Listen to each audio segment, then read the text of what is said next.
has no claim on me.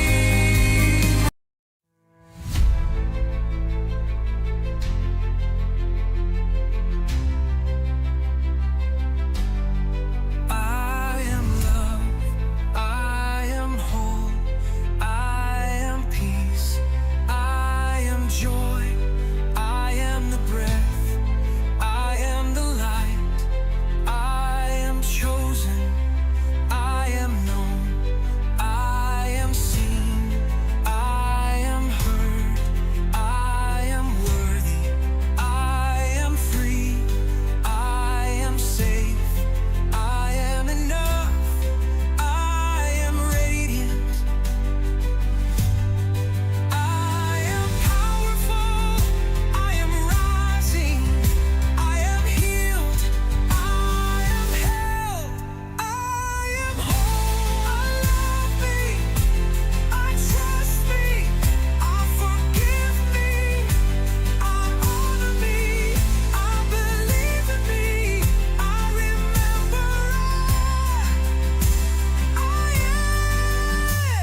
am God, I am imagination, I create with love, I choose my state, I dwell in the end, I live from the wish fulfilled, I accept my good, I walk in victory, I embody the truth, I am that I am.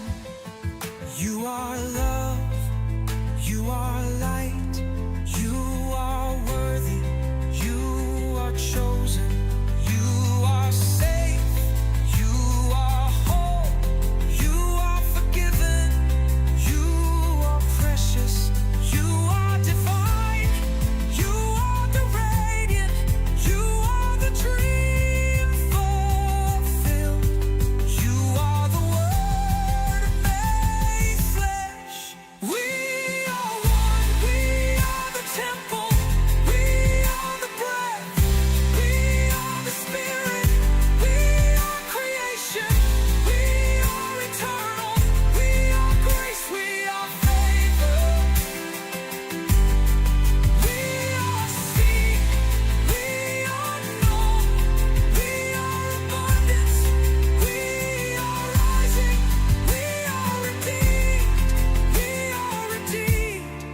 I love you, I am love, I am you, you love me, you are love, you are me, we love us, we are love, we are love, we are truth, we are God. I remember, I accept, I become, I am.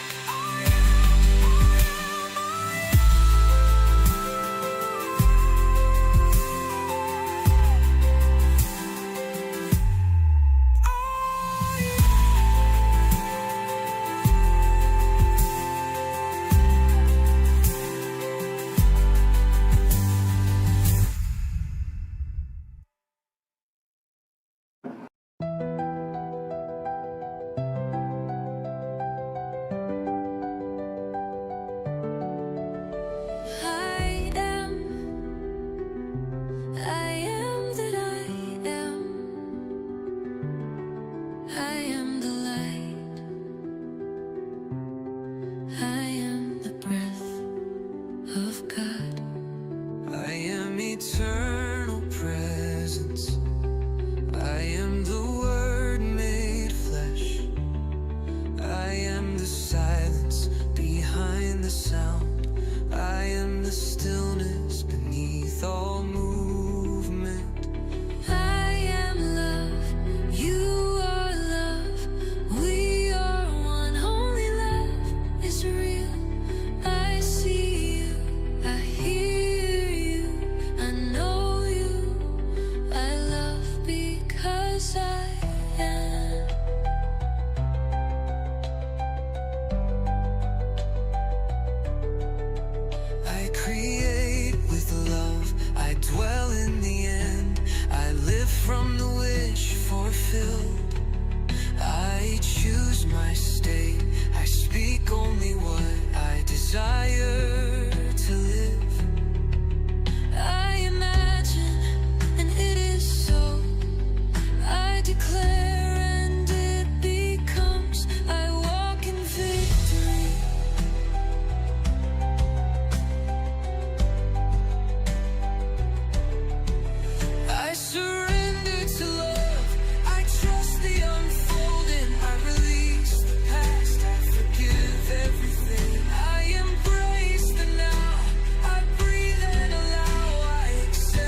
likeness of God. I am truth, remembering itself.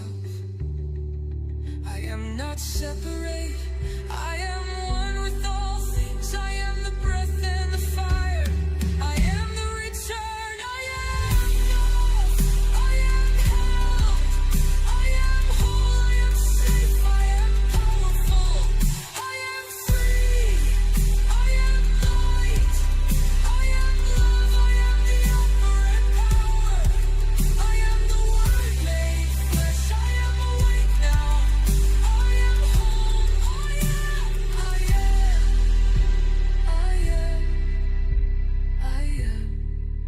I am God, I am love, I am light, I am safe, I am joy, I am peace, I am whole, I am one, I am the dream, I am that I breath, I am that I am, I am, I am.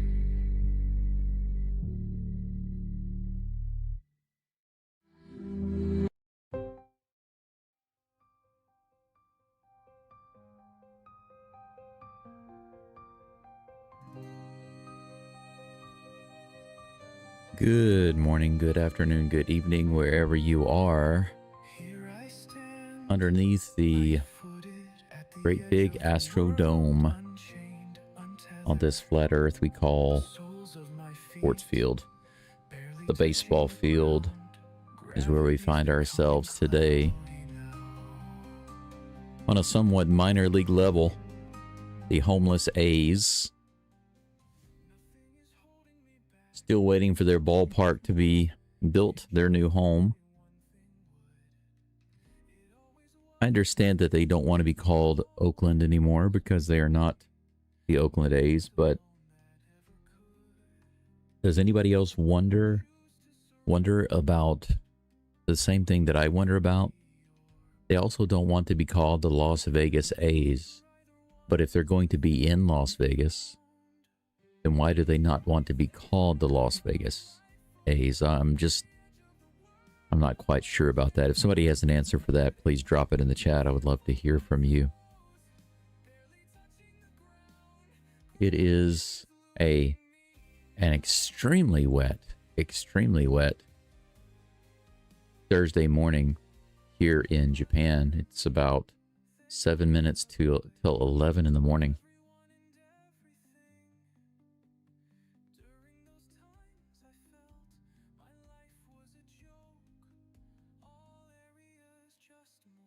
I have been trying to set myself up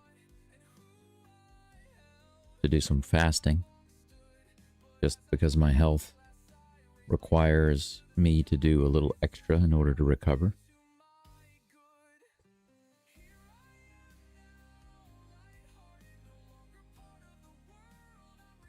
But I feel torn because my house here, especially with the tremendous amount of rain we've had recently, it's in a pretty bad state of things also. It's not just my house, it's my body. And it's a long story. I won't get into it now. I will just say that I am looking for a way to not only make myself better, but put myself in a better living environment, and finding a way to do slow, steady improvements to my home that are within my ability to do. I run out of energy so fast. Some of the things that I want to do, they're actually not very complicated. They just require a little bit of effort and a lot of time. And while I'm willing to make the effort and I have the time, unfortunately, the energy just doesn't support me. So the past couple of days, just because of health reasons, I've been spending a lot more time in bed. If I'm not here with you guys and gals, then I'm either in bed, trying to sleep and rest, or I'm at the cafe sitting with my computer, working on the code for the upcoming games, the upcoming football. Well, of course, the football season is already upon us, but the upcoming sports seasons. But anyway, today we have game 2 versus the not Oakland A's, the homeless A's. Got a few people in the chat right now. I got about 23 following along, listening or watching. Thank you all for being here. I appreciate it. Let's take a look at the likes. We've only got 7 likes on the live stream so far. We're sitting at about 30% on the likes. If you have not liked the live stream already, I'd appreciate you doing that right now. I don't expect for the view count to be very high for this game, so the more likes that you put on it, the better. The more likes that we get early on, the more eyes we can get, and the more eyes we get, the more people that are interested in staying. Some will leave and some will not. I do need to update the scoreboard. You'll notice that the game is from yesterday. I'm about to update that right now, so forgive me. That's one of those manual things that I have to do every day. One of these days I'll figure out how to get it to automatically adjust. But as of right now, it doesn't do that. So what I have to do is open up the JavaScript file manually with my code editor and edit the game number. There's what's called a game PK. The game PK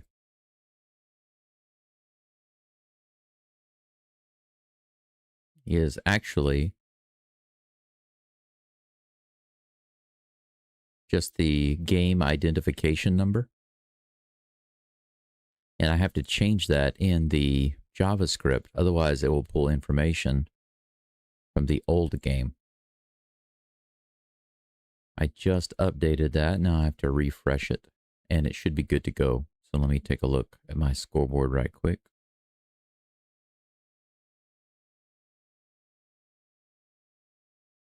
There we go. And just like that, it's fixed. Easy peasy. It takes about a minute to do. It could be a lot more difficult, right? It used to be. But it's okay. One of these days, I'll be able to get that and some other things automated so that I don't have to do that.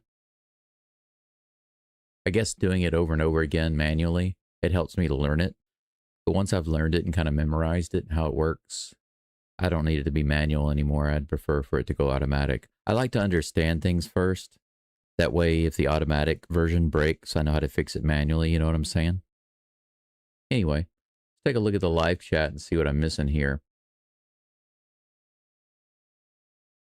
Welcome in, everybody. Daniel, happy Thursday to you from Japan. Daryl, hello. JD, good to see you. Marduk, good to see you. Cougs, welcome back. Let's go for sure. And my friend Glenn, quietly wandering, who's listening in.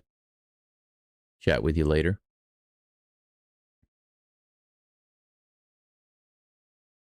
Rob is at the game, apparently. That's pretty cool. Start to sprinkle. Keep us updated on the weather there. What are they saying about the forecast, Rob? Are they expecting heavier rains, or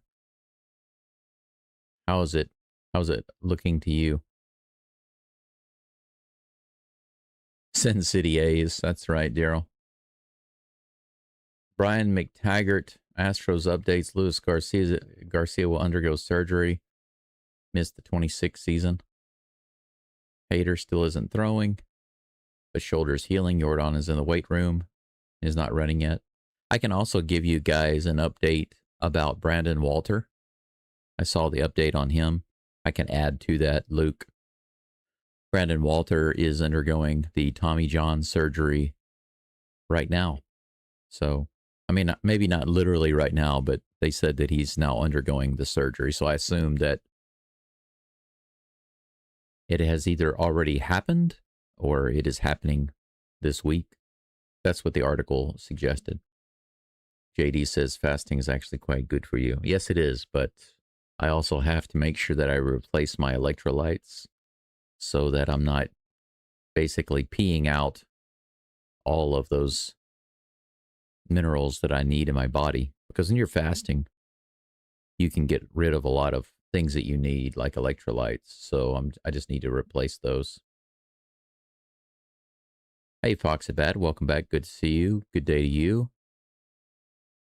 Yeah, Cougs wants to know if I'll be covering Texas games this year. I am working on the code for that. And whether or not my code is ready, completely ready, I still plan to do the game coming up this weekend. So the short answer is yes. That is my plan. Cougs, I do plan to do the Texans games and then actually the Rockets games. And I'll continue to do that all the way through till next year when the Astros start again. Because, I mean, think about this. If you really think about it, this has become my primary focus. Of course, I do write on a novel. My novel is the most important thing to me for a couple of reasons.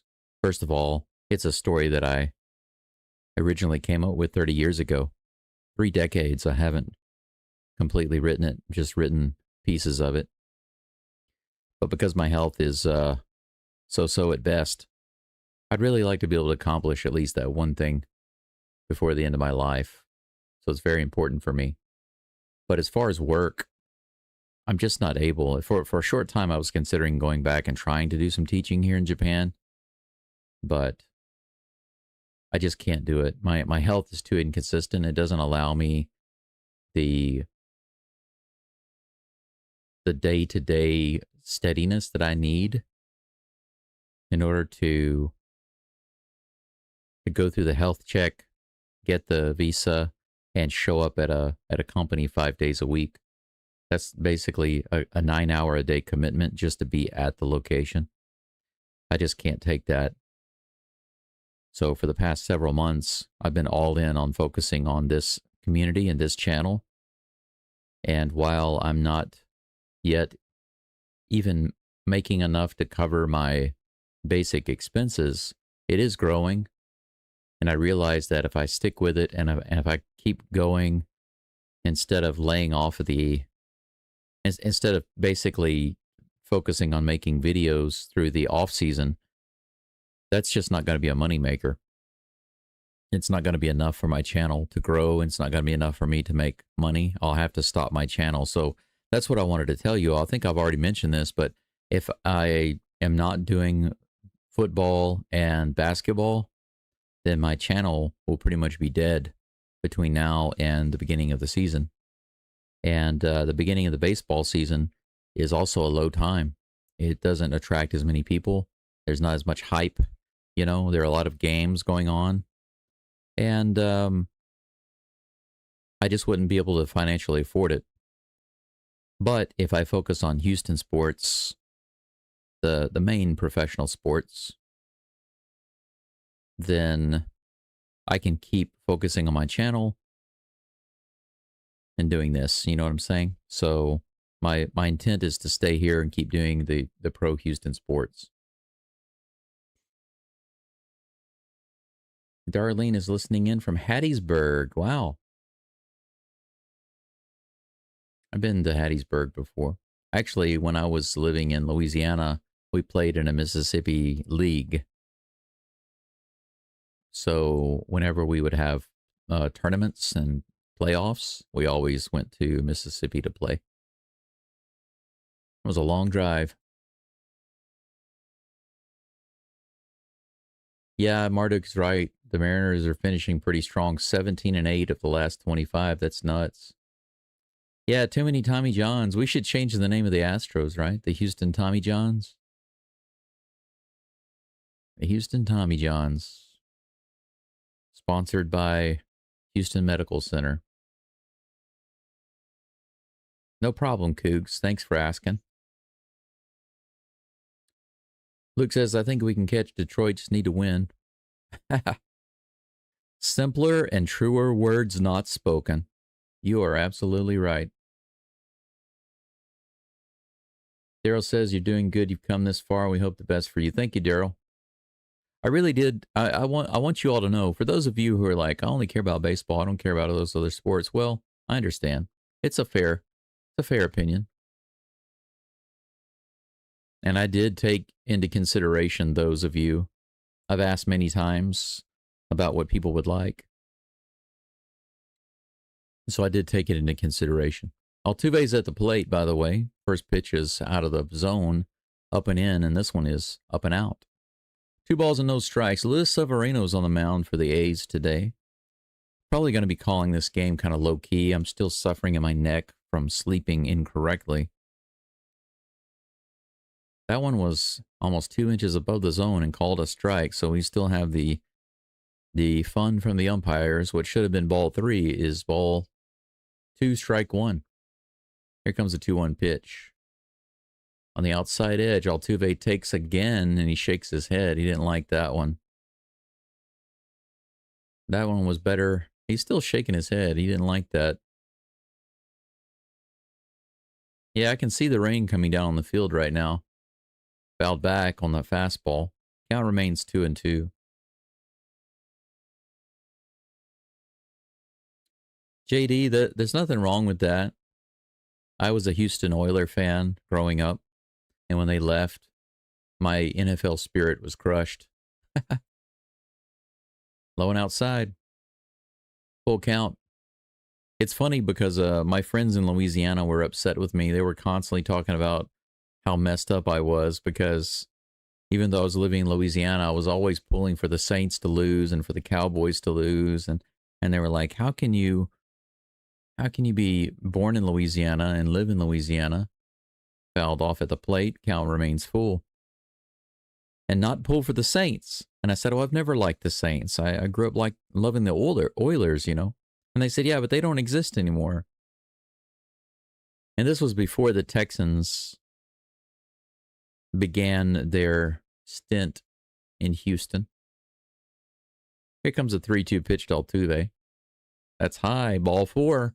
Altuve starts us off with a walk from Severino. And they said, yeah, but the Oilers don't exist. And you were born in Louisiana. You're living in Louisiana. Why don't you just become a Saints fan? And I said, I spent most of my life not liking the Saints. How can I just suddenly start liking the Saints? The funny thing is that I started liking the LSU Tigers. Didn't have a problem with that because I never followed college ball until I got older. Isaac Paredes is at the plate for the Stros. He's the DH. Foul ball on that first pitch. 0-1. Carlos Correa is at shortstop today, by the way, batting third. Here's the toss. Swiffer outside, 1-1 to Paredes. Walker's batting cleanup. Sanchez is in left field batting 5th. Yainer Diaz is catching, batting 6th. Myers is in center field, batting 7th. Cole's in right field, batting 8th.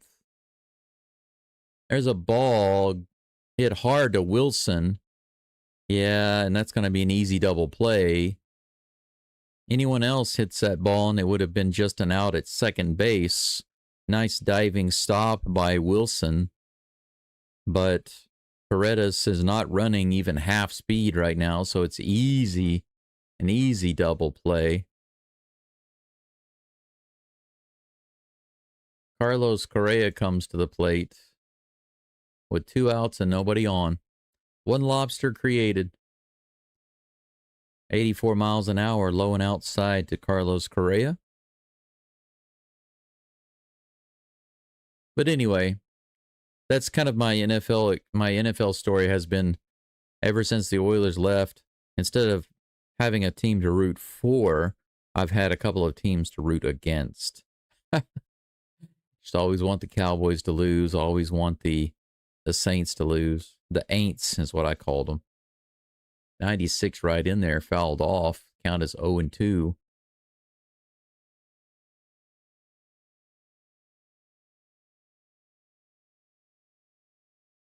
Yeah, I don't have any problem with the Seahawks. I can't stand the Mariners, but that's different. That's a deep distaste. Low into the dirt, little outside. 1-2 is the count. Darlene says must have been Biloxi Shuckers. The Shuckers? Corn Shuckers? Hmm. Ooh, inside. Almost got him. 2-2. Shoot says, I hear you go. My YouTube channel is on the NFL. I don't know what to do after the NFL season. I don't want my channel to die. Well, you know, it's different for everybody, you know. I don't know about you, but like I said, I don't have the luxury, or I don't necessarily want to call it a luxury, but I don't even have the option of working a regular job. I tried to look into that, like I said, but I know some people are doing the channel and working a job on the side. Speaking of on the side, that ball was outside. Full count. This is another full count from Severino. He's tossed 17 pitches in this first inning. Let's hope Correa can get on and extend this and give him some more work. Hey, we're through the right side. There we go. Nice hit by Correa. Full count, 2-out single for South Korea. At the very least, even if the Astros don't get any runs, they're making Severino extend that first a little bit. He's up to 18 pitches. Christian Walker comes to the plate. Come on, Walker. No pressure right now. This is a nice park to be hitting a home run, don't you think? I think. 91. Woo, how did he not call that a strike? That was a strike at the top of the zone. Called it a ball. A little bit of inconsistency from the umpire.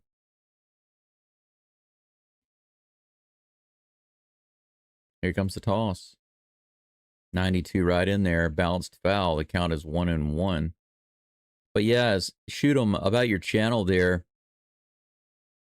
It took me a while to think about it, and I asked my community here.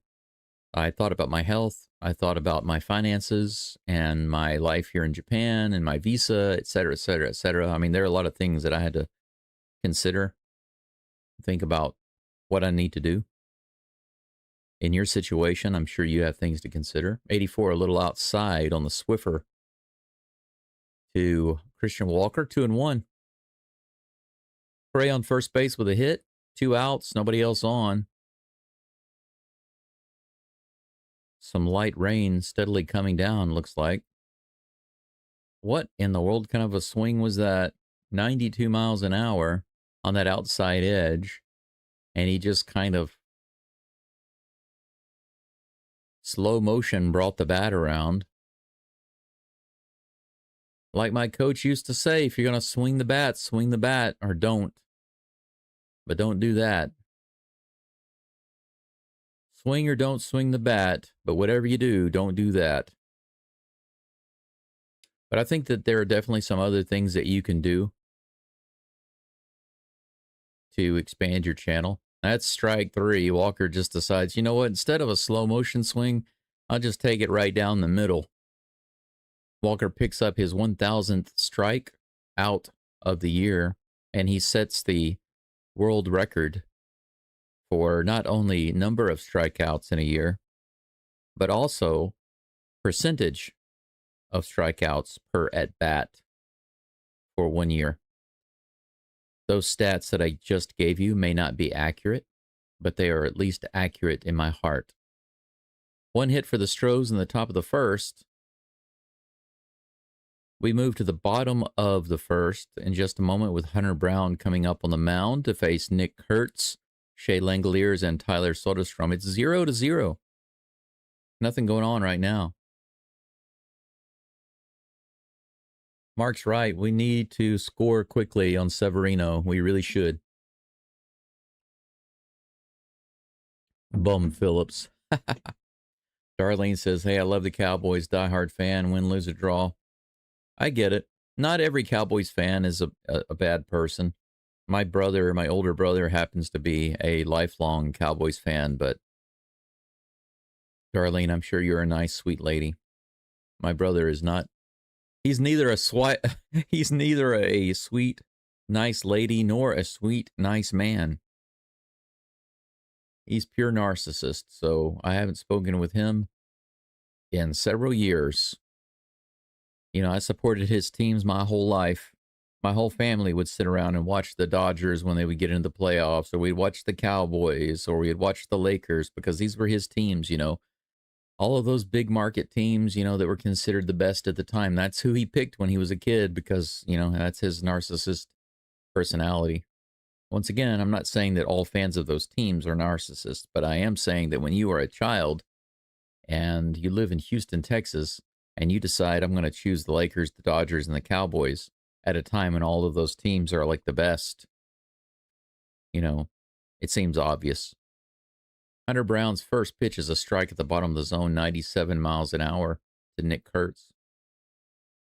But anyway, we the whole family supported his teams all the way up for years. Here's the pitch in the dirt, 101. And I endured the Astros, the Rockets, and the Oilers, just disappointing me over and over and over and over again. And finally, the Astros pull out a win. And I asked my brother, why can't you just tell me one time? Congratulations, bro. You know, your team finally got a championship. That's inside for ball two. And my brother said, F those Astros, they're cheaters. But I wasn't asking for him to put his approval on the team. That's grounded to the left side. Wow. Ramon Urias is playing third base. Correa is at shortstop. Reyes scoops up that ball and fires it over to first base. Look at this play. Wow. Backhand. Throw across the body and all the way over. Perfect throw. Holy cow, that was beautiful. Out number one, Kurtz is gone. Shea Langoliers comes to the plate. Here's the first pitch. Low and inside. And this is a true story, by the way. When my brother said that to me, I said, you know what? No, F you. You don't have a brother. Just pretend that I don't exist anymore because we're done. And I haven't talked to him since then. That's been over 3 years ago. Langoliers chops one in the infield. That's another tough play. Slips out of his hand. I don't think he would have had a play anyway. It's going to be an infield hit for Langoliers, I'm sure. Perhaps the ball was a little wet off that grass chopper right up the middle. He scooped it up, but when he lifted it out of the glove, it just slipped out of his hand.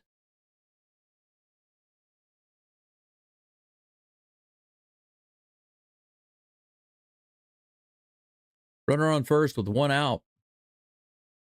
So you can literally say that my brother and I parted ways over the Astros. It wasn't technically about the Astros. I just wanted him to show some appreciation for me since I had supported his teams for literally decades. He couldn't give me even one congratulations. He could even say, I'm glad that your team finally got a championship, bro. He couldn't even say that. So I said, you're not my brother. I literally told him, you're not my brother. I loved you for all these years, and all you ever did was hurt me. Go Stros. Here's the 0-1 pitch. Soderstrom at the plate takes that one low. 1-1 is the count. Hey, Ben, good to see you. Yeah, the Texans had really big expectations. I'm kind of shocked, but also not surprised. I mean, it happens. 97 outside.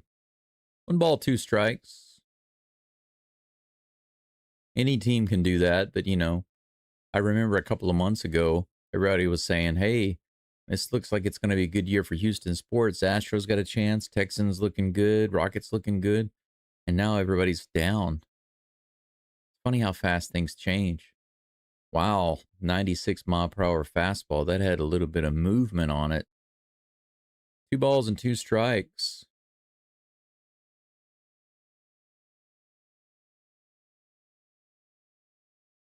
Yeah, if you're from Seattle, if you were born and raised in Seattle and you're a Seattle fan and then you move to Houston or New York or whatever, I wouldn't expect for those people to become local fans. Maybe if they did become local fans, that just means that they're not very deep sports fans, that they're not as tied to the local identity. This is hit up into center field, and Myers makes a nice sliding catch. Beautiful. That ball was kind of curving into left center, and Myers was able to get there on time, catch it, and slide in that nice moist grass.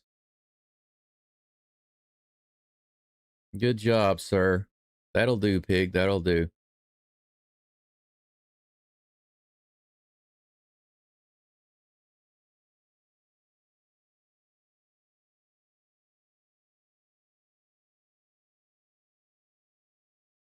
Here's the pitch. Slow grounder to Urias. He's able to make that throw to first base. The throw was a little wide, but Walker was able to make the play for out number 3. Hunter Brown gives up 1 hit on that infield that Urias was not able to handle. But other than that, nothing doing. We are at the end of 1 hit for each team, no runs. 0-0. We'll go to the top of the second with Jesus Sanchez due up, followed by Yainer Diaz and Jake Myers.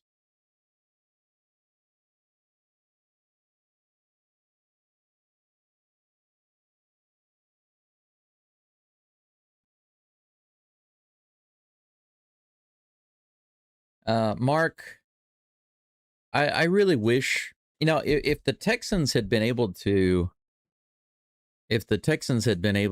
keep the rights to the Houston Oilers colors and logos, then I would have easily gotten back into supporting them quickly.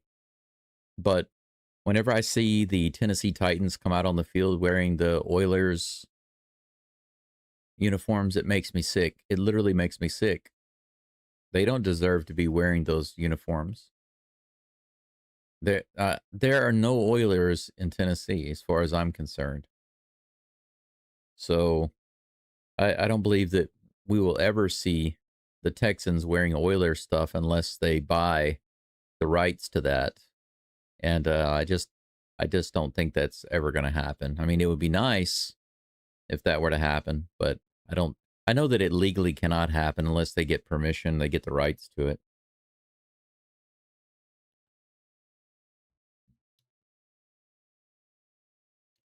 Yeah, JD says when I became a Seahawks fan, they couldn't win a game. Yep, that's how it goes.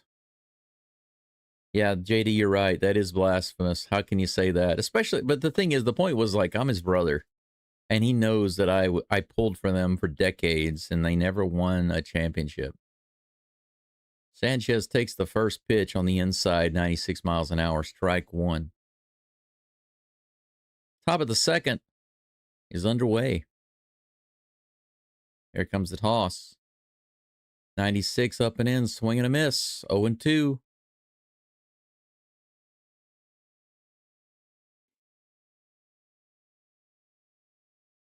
I use things that the Texans only have a chance if they beat the Ravens and the Titans.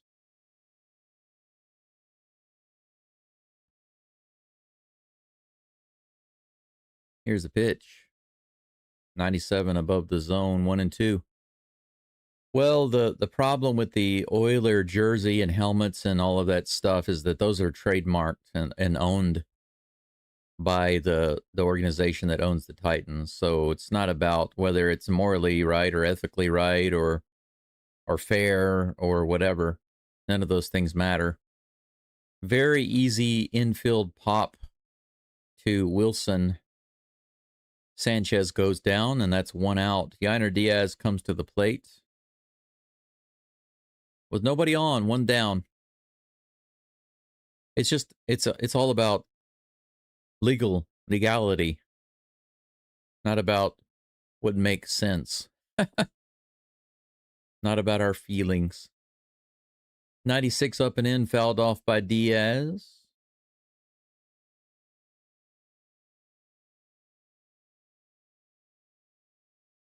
Angel, man of culture, welcome in. Thank you for being here. Here comes the 0-1 pitch. Diaz up and in again. Another foul back. 0-2. Astros go from getting the full counts in the first inning to getting down in the count 0-2.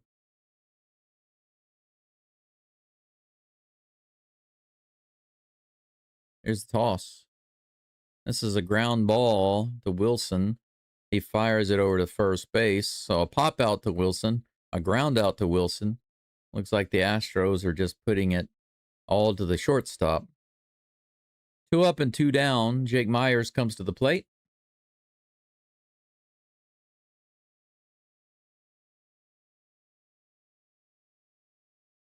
I appreciate that, JD.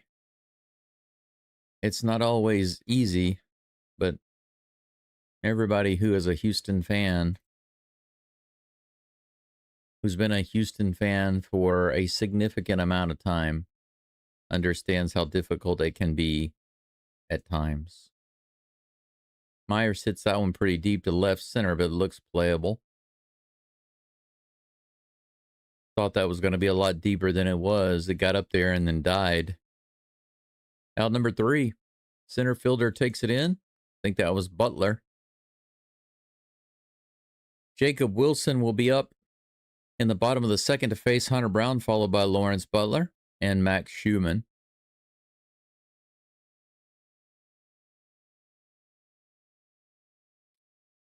Sports stadium attendance has been bad. Yeah, I heard that it was really down, and after, Jordan came back, it improved, and then as the Astros seemed to have a chance to get into the playoffs, it improved. But man, how sad is it that the Astros fans came in and packed the park for the first 2 games of the Mariners series and were just completely let down.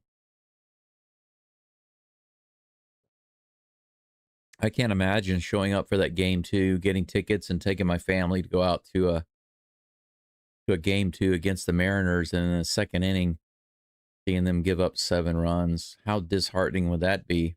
How do you explain that to you, kids? It just happens sometimes, kids. It just happens. Yeah, we need a win tonight. I know it seems like a broken record, right? Saying it over and over again. This is a must-win game, but actually for the Astros right now, every game is must-win, and even if we win out, there's no guarantees. You know what I'm saying? Thank you, Ron. I appreciate that. Geaux Stros. Doug wants to know, is Bud Adams hated in Houston? Well, I don't know what the feeling is around there, but I do know that whenever the Oilers left, there were so many problems. I would encourage you guys, and there are some documentaries online. There are some documentaries online available on YouTube for free that talk about a lot of the stuff that was going on behind the scenes with the Oilers. Everyone knows the infamous game that they had against the Bills, where they were just right there going to the World Series, to the Super Bowl, and that was their biggest chance. They were the best team in the NFL, and if they'd gone to the Super Bowl, they would have easily won it. 0-1 is the count to Jacob Wilson. Here comes the pitch. 92 outside, 1-1. And they were destroying the Bills at halftime, and then they just let them come back, tie it, and then win it in overtime. Or in overtime. Almost changed it to extra innings. My mind is still on baseball. 2 balls and 1 strike to Wilson. But what a lot of people don't realize is that loss was not simply a breakdown. It wasn't just simply a typical breakdown. It was a lot deeper than that. And if you go watch some of these documentaries, you'll see all the crap that was going on with the Oilers organization behind the scenes. It was absolutely nuts. They were actively being destroyed by some management the owners were making, or the owner was making decisions that were good for him supposedly, but not for the fans, not for the team, not really. It's difficult. It's a complicated, difficult thing to explain. That's on the outside edge. 3 balls and 2 strikes to Jacob Wilson. The crowd didn't like that pitch, but it was a beautiful sinker. Here comes the full count pitch. Woo, right at the bottom of the zone, called strike 3. Wilson is really bothered by that. He's like, dude, that was below the zone.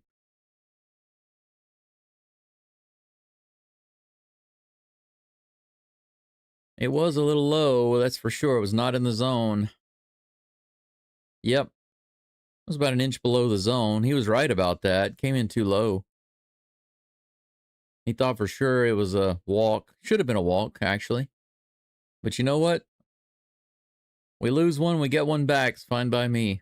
97 fouled off by Lawrence Butler. 1 down, nobody on, and 1 strike. Daryl wants to know if I saw what the Houston Cougars did. They got a jersey that has the blue, the Oiler blue on the, and the NFL not happy about it, but there's nothing they can do.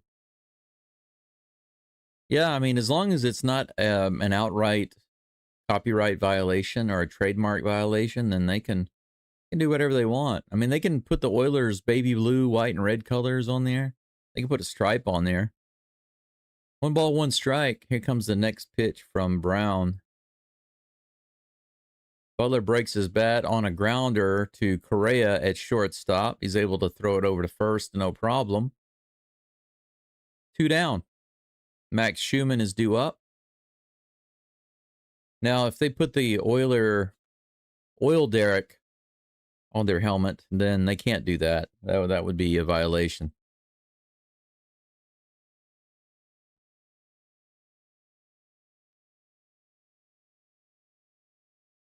Daryl says the Cougars told the NFL to piss off. Good.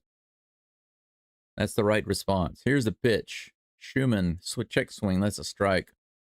96 miles an hour up and in. He can't control himself. Speaking of pissing off, Schumann couldn't control himself. He couldn't quite make it to the toilet there. 0-1 is the count.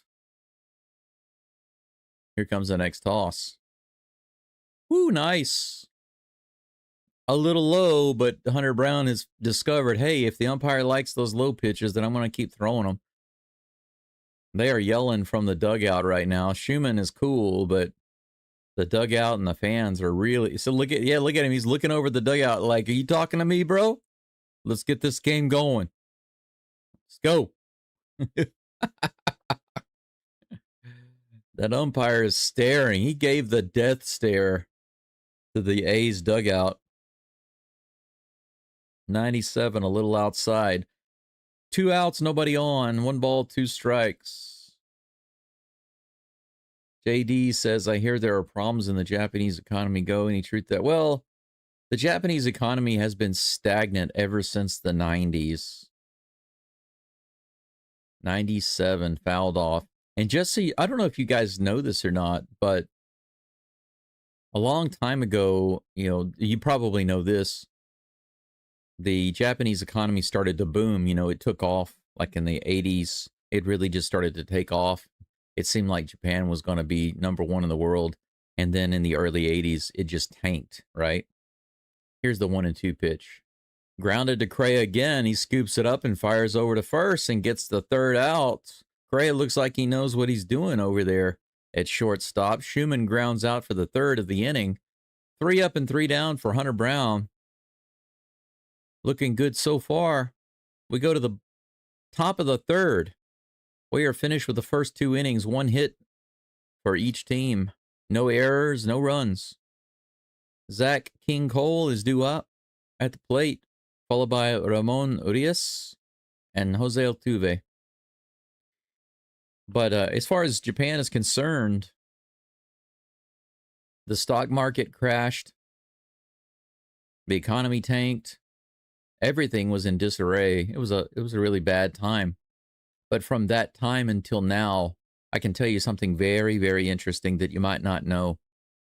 Wages in Japan have been stagnant.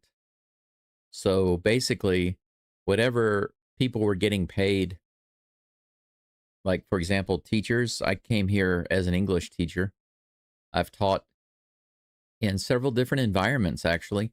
I was teaching business English to business professionals in Tokyo. And then I started teaching at an English training center. And then I started teaching at middle school, elementary school, and high school in the public school system. So I've taught in 3 different areas in Japan. But the salaries have been stagnant for the past 30 years in Japan. So think about that. Salaries have not gone up. Now you might think, how can they afford if costs are going up, inflation and costs are going up? Well, that's been a more recent issue. There are some prices that are going up, and I've noticed price increases here and there. But the biggest problem in Japan has really been the combination of 2 things, the stagnant wages and the weakening of the yen. So anything that comes from outside of Japan costs more. First pitch is a strike to Cole. Second one, he fouls off for strike 2. And just like that, it's 0-2 again. So if I want to order something from America, it costs more because the yen is so weak. It costs more to buy it. So that's the big problem. But I noticed that prices have been going up. For example, there's a place you can get your haircut for 1,000 yen. 85 miles an hour, right in the middle of the zone on the Swiffer. Cole goes down on a 1-2 count. Strikes out looking. Ramon Urias comes to the plate. Haven't seen him at bat in a while. But now, if I go to that haircut place, it costs $13.50. So it has increased that much. From just a few years ago, it was 1,000, and now it's $13.50. Well, that's hit out to right field, but thought I was going to be down. Line drive shot opposite field, right to Blade out in right field. Out number 2. My hero comes to the plate. Jose Altuve. And in come the boos. He deserves so much better. Hall of Famer. Fantastic guy. On and off the field. Treated like garbage.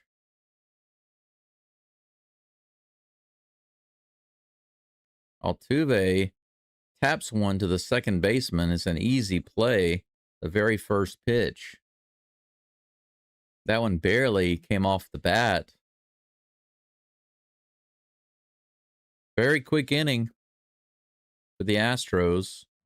Strikeout looking, fly out to right field, and a 1-pitch ground out to second base. 3 up and 3 down. Astros still look like they're sleepwalking. Nothing doing so far. Still at 1 hit. Bottom of the 3rd coming up with J.J. Bleday to lead it off.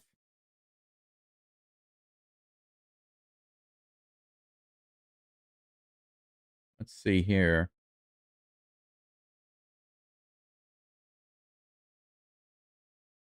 Tony says Detroit will lose all remaining games, so Astros' chances are very good for the playoffs. Yeah, I think if Detroit loses all but one, then the Astros have a really good chance of getting in.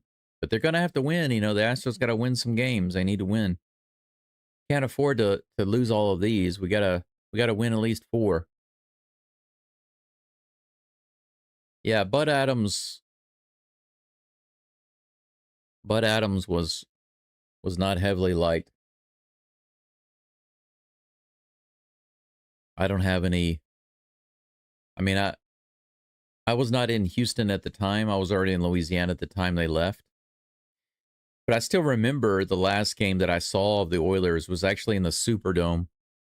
I went with a friend of mine. He wanted to see an LSU game. I was not able to get to the LSU game because I had work. But I drove down to Baton Rouge. I met them there, and then we drove together down to New Orleans. And we saw the Houston Oiler game versus the Saints. The Oilers beat them like 31-3. It was a really good game. I had on my Oilers hat, my Oilers shirt, and I had my big Oilers flag. Everybody there was just staring at me like, who is this guy to come in here wearing all that? My friend said, I think they're gonna try to beat you up. How can you come into New Orleans wearing all that stuff? And I said, it'll be good. It'll be all good.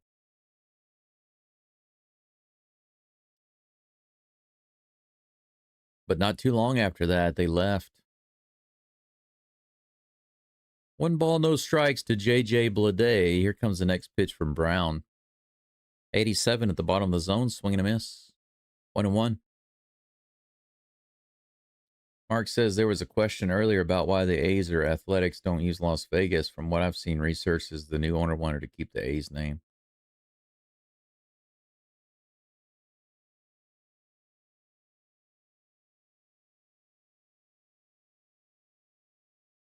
However, the branding department thinks the name A's that originated in Philadelphia and got old in Oakland doesn't fit the vibe of Las Vegas. So Mark, are you saying that they basically are going to just be called the A's only? Just always just the A's? 97 on the 1-2. They say he didn't swing on the check. It's 2-2 now. 97 outside. So you can correct me if I'm wrong in my understanding, Mark, but are you saying that the A's organization wants to always just be called the A's and never Las Vegas, even though they will be in Las Vegas? Is that right? Am I correct? Hunter Brown picks up a strikeout of Mr. J.J. Bleday. A nice pitch. Drops it right in there. One down. Brett Harris comes to the plate.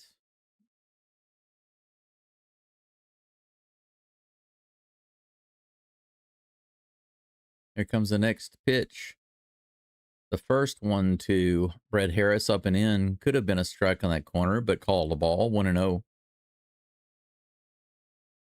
Doug says the year the Oilers lost in Buffalo, the Bills went on to play the Cowboys. Oh, yeah, and they got destroyed. I think the Bills were not a good team, and they didn't deserve to beat the Oilers. They actually could not beat the Oilers. If it weren't for what was going on behind the scenes, then there's no way that the Bills would have come back and won that game. The Oilers should have gone on to play. That was my dream Super Bowl, for the Oilers and the Cowboys to play and for the Oilers to destroy them, and then I could just rub it in my brother's face. But it never happened. It's heartbreaking for me. Oilers never won a Super Bowl, and they had the opportunity to go and play the Cowboys and win. How amazing would that have been? But it never happened. Totally crushing. And now they never will. Little foul ball back there, but Diaz couldn't quite get to it.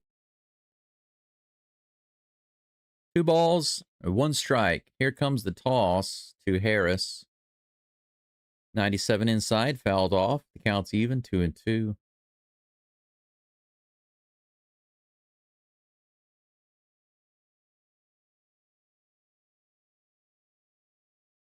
Yeah, Paul, right. It was a huge gut punch for a lot of people, but especially, I mean, for me personally, it was deep in many ways. And then when they left, that was like salt on the wound. Swing and a miss or strike 3. Back-to-back strikeouts here in the 3rd inning for Hunter Brown. That was a big knuckle curve, man. Talk about a lot of drop. Look at this. Man, that was bigger than Fromber's curveball. Nice knuckle curve. Paul, I'm with you. I never recovered from it either. It pains me to talk about it. Back then, I was more invested in the Oilers than anything. You should have seen my room. Everything was Oilers. All my clothes, my hats, everything. I was married to the Oilers. 96 above the zone, 2-0. Nick Kurtz back at the plate. Paul says you should order American sushi. American sushi? Where am I going to get American sushi? A California roll is American style sushi. 92 low and inside, 3-0. That missed the corner by just a little. I got plenty of really nice sushi places around here, but I don't eat sushi very often because I don't need that much rice. Outside, ball 4-pitch walk. Hunter Brown doesn't throw much worth Kurtz's attention. He puts him on first base with 2 outs, and that'll bring up Shea Langoliers. Daryl says the goose is loose. Let's see here.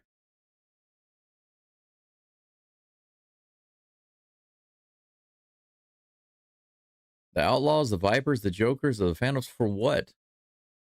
This is a ground ball to the left side. Difficult play, and Correa slips on the grass. That's going to be an infield hit.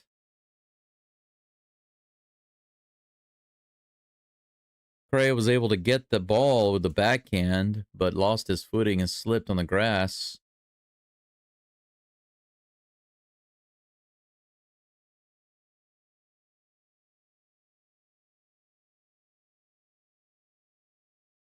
A great play turned into, almost isn't good enough. Second hit now for the A's. Diaz and Brown take a little break to talk about the situation because they do have runners on first and second with 2 outs.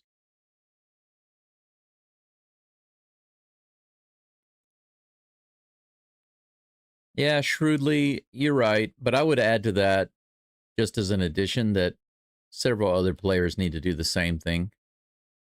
They all need to. The last inning and this inning,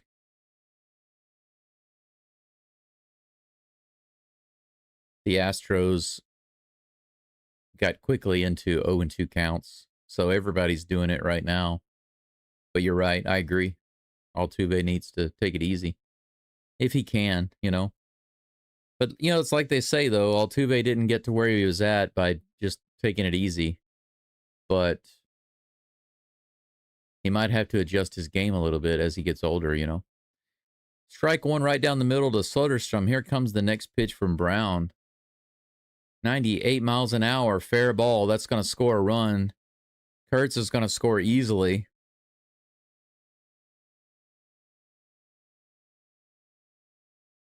He ran through the stop sign for a second, then had to dive back to third when he realized that throw was coming a lot faster than he thought it was. 1-0 A's. That's hit number 3. Hunter Brown put a 98-mile-per-hour fastball, and it was just hit off the end of the bat and just squeaked through the third base side. A's continuing to get freaking lucky, man. 98 miles an hour, and he just nicks it off the end of the bat and right past the third base bag. Brent Rooker at the plate with runners on second and third. That's a strike. 97 right in there. JD says, isn't 13.50 yen like $9? Yeah, it's close. It's about that. It's about that. Here's a toss. 84 on the knuckle curve, bottom of the zone, swing and a miss. 0-2's the count. 2 strikes, 2 outs, 2 runners on second and third. Here's the next pitch from Hunter McBrown. Hunter McBrown. There they go. They say, yes, that's a swing, and that's another strikeout. McBrown serves us up a Happy Meal for the last out of the inning.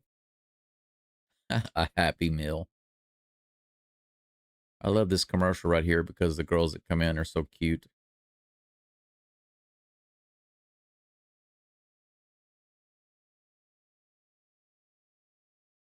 Commercials here are so interesting. Paul says Bud was a mean old man, didn't have anything in his heart but spite for anyone who didn't do what he wanted.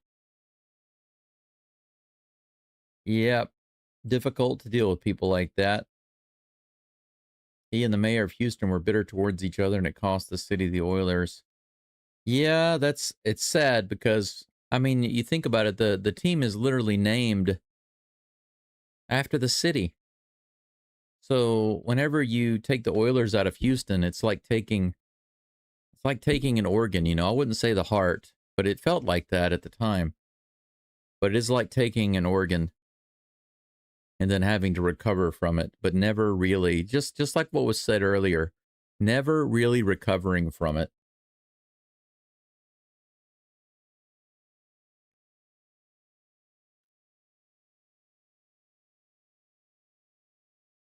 You can continue on, you can continue living, but you'll never be the same no matter what you do. 1-5 Mariners in the bottom of the fourth. Well, it looks like we can't depend on the Mariners to lose. Right now, it doesn't matter what the Mariners do anymore. The Mariners can win everything out for the rest of the season, and it doesn't matter. Let them do what they're going to do. I think that we have to focus on winning these games and wait for other teams like the Tigers to continue to fall, you know. I don't believe that we're going to be catching the Mariners. They're healthy. Now, I will say, you know, they don't have Woo. I don't think they're going to get Woo back. If they're lucky, they will. But Paredes is at the plate, takes that first pitch in there for strike one. Severino now up to 40 pitches. Let's see if Paredes can make him throw 10. 91 above the zone. 101. Mark says they also have suggested new colors: black and silver, red and gold, neon blue and purple. What in the world? Fouled off. 1 and 2. Mark, I missed something here because you're talking about these different team names and different colors, but what are you talking about? Are you talking about for a football team? Is that what you're talking about?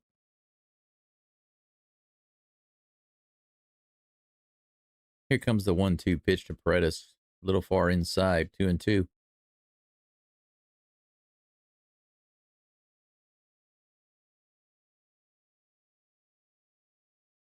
Mardick says Adam's burial crypt not far from my place in Katy, Texas. Fouled off on the left side. The count remains 2 and 2 to Isak the ball Paredes. Adam's burial is on Westheimer Road at a Forest Park branded cemetery. My grandma and grandpa are near his family crypt. That's interesting. The Bills game, they paid off someone for the Bills to win that game. No, I don't think so. Well, it's possible because there was some corruption and greed. It was, like I said, I highly recommend for people to go check out all of the documentaries that exist about what was going on with the Oilers in those last few years, because it was a crap show. You know what I'm saying? Full count now to Paredes. Here's the pitch. Hey, line drive into left field. Paredes with a nice rip. We'll have our leadoff runner on. If you want to call him a runner, we have our leadoff walker on.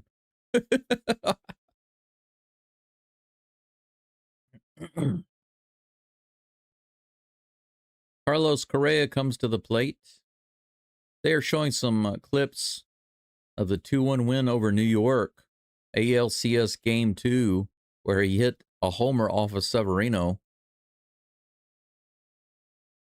Severino is on the mound now for the A's, facing Correa once again. That's a strike on the outside lower corner. 0-1 is the count. He pops this one up into shallow right field. Second baseman gets underneath it. He has a little trouble with it, but he's able to put it in, get it into his glove, and that's going to be one down. Paredes stays at first base. Christian Walker comes up to add to his 1,000 strikeout total. Poor Dad says, what made you decide to move over to Japan, and was it hard to get used to? I want to visit Japan one day. It was a variety of things. 97 up and in, ball one to Walker. One out, one runner on first. One ball, no strikes. I always wanted to travel to Japan and spend some time in Japan. Outside, good take, 2-0. I went through a really difficult time with my wife. She divorced me secretly, lied to me a lot. To make a long story short, emotionally broke me down, took my daughter away, got custody. 97, swing and a miss by Walker on the traditional Walker half swing. 97, right in there. 2 balls and 1 strike.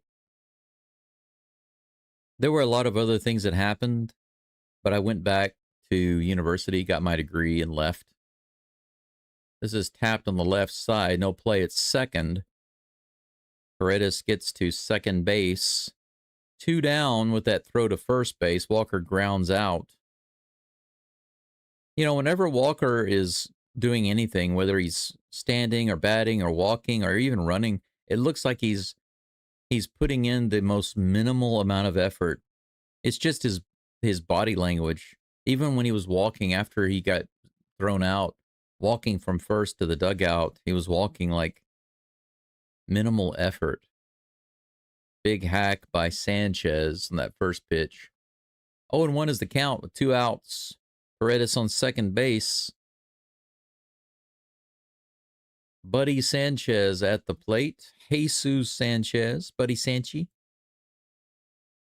97 miles an hour on the outside edge. There we go again with the 0-2 count.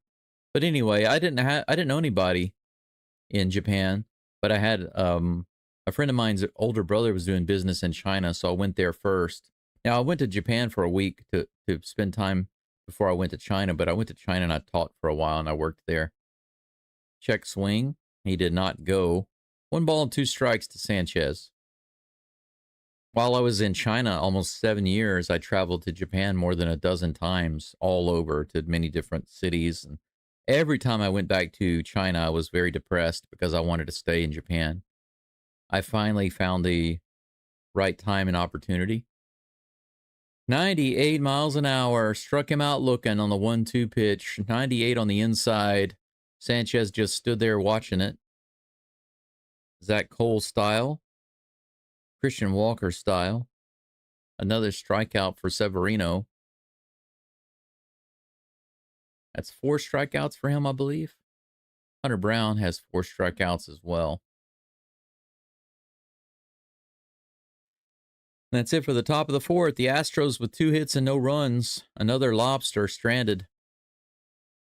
That is 5 lobsters created for the Astros, and not one of them had been brought in. It's 1-0 A's going into the bottom of the 4th. But if you really want to assimilate a little faster, if you want to get along better in a place like Japan or China or any country where they don't really speak English very well, then it's better to learn the language as quickly as possible. If you can do that, you'll have a much, much better experience. Much, much better experience. So I highly recommend that. If you're going to spend a decent amount of time, you know, more than a year, if you're going to spend several years, or you're thinking about spending the rest of your life in another country that doesn't predominantly speak English, there are some exceptions. You know, I think like Philippines, if you wanted to live there, you could probably get by without learning any of the local language. In a place like Vietnam, though, you'd really need to learn Vietnamese. Even though there are a lot of people who can speak some English, it's better to learn Vietnamese. In China and in Japan, it really does help a lot. It completely changes your experience, and it's also protective for you to be able to speak the language. Japan is an absolutely amazing place to visit, but if you don't make much money, living here can be the opposite experience. So if you're going to think about coming here and staying here for long term, then whatever you do for income, make sure that it is substantial. It can be much less, actually, than what you make in America. But, like, if you make $3,000 a month, US dollars, that's tapped on the left side. That might be an infield hit. No, he throws him out. Look at that. Great play by Urias. That tapper to the left side. Hunter Brown went after it. Urias scooped it up, and he is able to make the play that time. One down. Jacob Wilson is thrown out at first base. Look at this. And Wilson is not a slow guy. Lawrence Butler comes up with one down, nobody on. Here comes the first pitch. Swing and a miss. 96 at the top of the zone. Strike one. Mark says they want to wait until they start playing in Las Vegas before being affiliated with Las Vegas. It will make it easier if they decide to go with a new name and a color scheme. Oh, okay. I see, Mark. I am so sorry. I was mixing our conversations together. You were talking about the A's. I was mixing that conversation with the Oilers and all of that. I was trying to figure out what the heck are we talking about. Thank you for clarifying that. Correa backhands that one. Nice. Toss over to first base. Hunter Brown gives him the nod. That'll do, pig. That'll do. Two down. Opposite field ground ball. Backhanded and throws it over his shoulder. Boom. Look at that. Thing of beauty.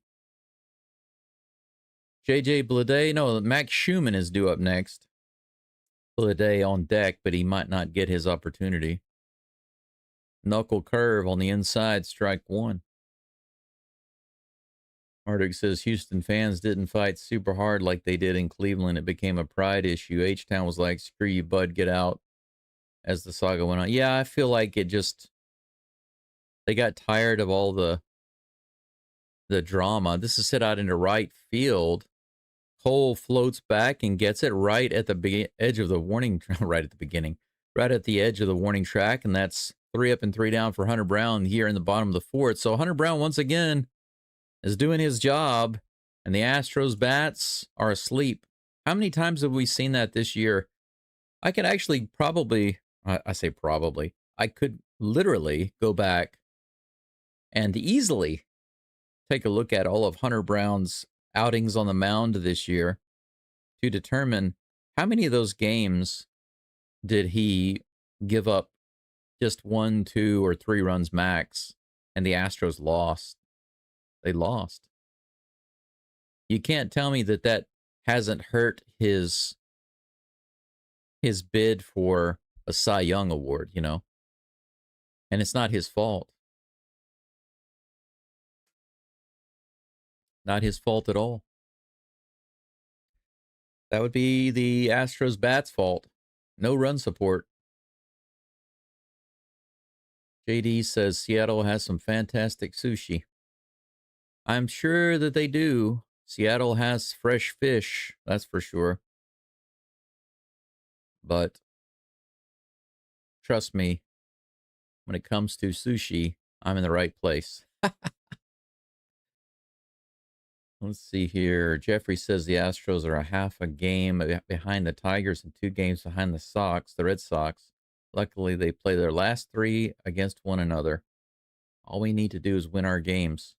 Well, you know what? If the Tigers continue to lose, then the Red Sox blow them out, and the Astros can actually manage to win 4 games. You know, how about that? Hashman says, get out of this inning, Astros. Come on. Yeah, they did it.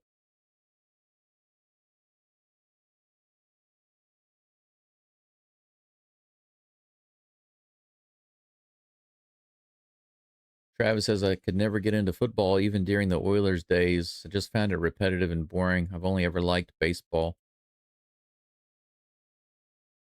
I think that college football is much more exciting, Travis. Watching the LSU Tigers, so much more exciting than watching NFL. NFL is highly controlled. It is purely a controlled entertainment league, just like pro wrestling. Very similar. Of course, it's not on the same level. I mean, it's definitely not on the same level. Swing and a miss. on the 1-1 pitch to Diaz. 1 ball, 2 strikes to Yainer Diaz, the first batter of the top of the 5th. We are at the halfway point in this game. The Astros need to start doing something. A check swing, and they say, no, he went around. Another strikeout. That's 5 for Severino. Yainer goes down on 4 pitches.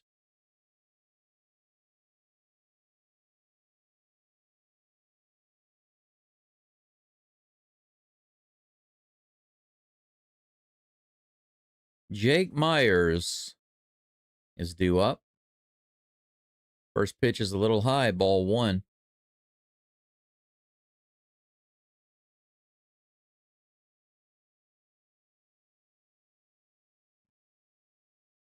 Here's the toss. Wow, the Swiffer a little outside, called a strike, 1-1.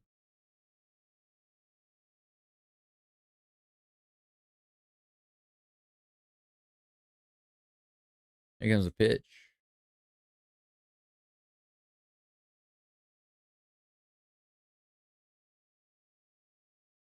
2 balls and 1 strike. Myers with 1 out, nobody on. Here's a toss. Myers hits that one out in the left field, but it's an easily playable ball. Out number 2. Zach Cole comes to the plate with 2 outs and nobody on. Mark talking about the word sushi, literally speaking, means flavored rice. So I always joke with people when I say I'm going to a Mexican restaurant to eat sushi. I'm not sure what you mean. Flavored rice.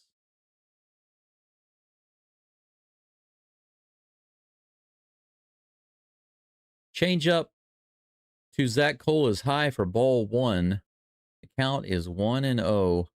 Highest home ERA this season. Severino is number 1 on that list. 6.1, I believe. And the Astros have 2 hits and no runs off this guy. 2-0. 2-0 is the count to Zach Cole. Those Astro bats are really amazing right now. Speaking of amazing bats, that's a foul tip for strike 1 against Cole. Come on, Cole. You can crank one out of here. If anybody can do it, you can. Off this pitcher. Come on. Here's the 2-1. He broke his bat, and he lines it over to Harris, who's able to get it for out number 3, and that's it for the Astros. 5 innings, shutout. The Astros have now played 14 innings against the A's with only 1 run on the board. How about that? We go to the bottom of the 5th. 1-0 A's over the Stros. 3 hits for the A's, 2 for the Stros.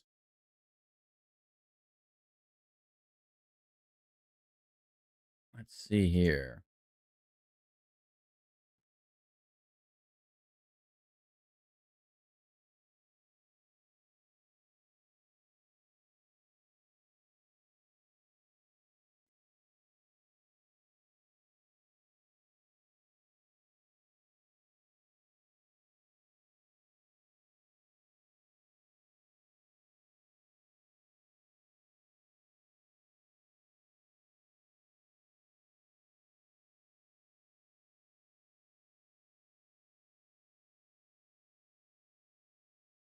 Yeah, Mark, when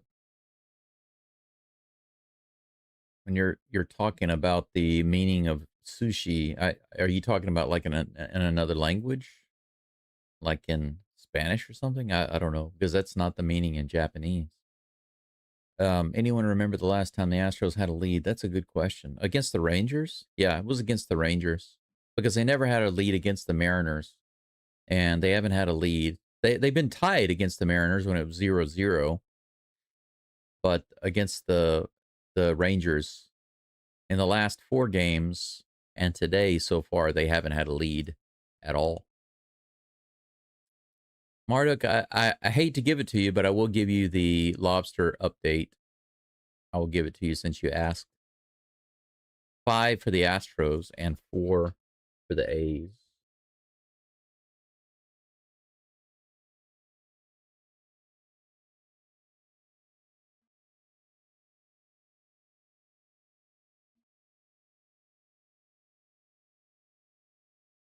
There we go. We'll call this the official Marduk sponsored lobster update. First pitch to Blade is a ball. Here comes the next toss from Brown. Fouled off. 83 knuckle curve at the bottom of the zone. 1 ball, 1 strike. Bottom of the fifth, nobody on, no outs. Leadoff batter J.J. Blade facing the ace Hunter Brown, who despite amazing performances all year, can't buy a win.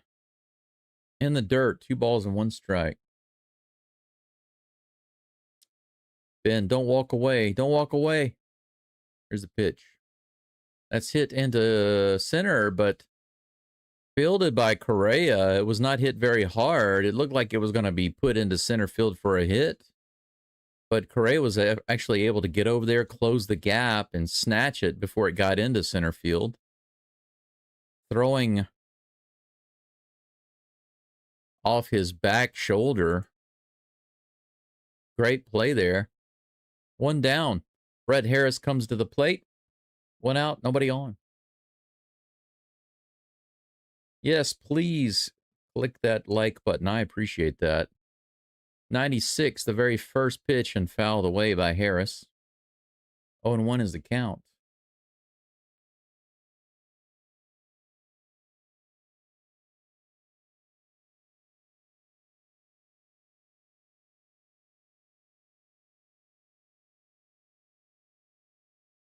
Here comes the 1-0 or 0-1 pitch, rather. That's in there. 0-2. 95-mile-per-hour stinker.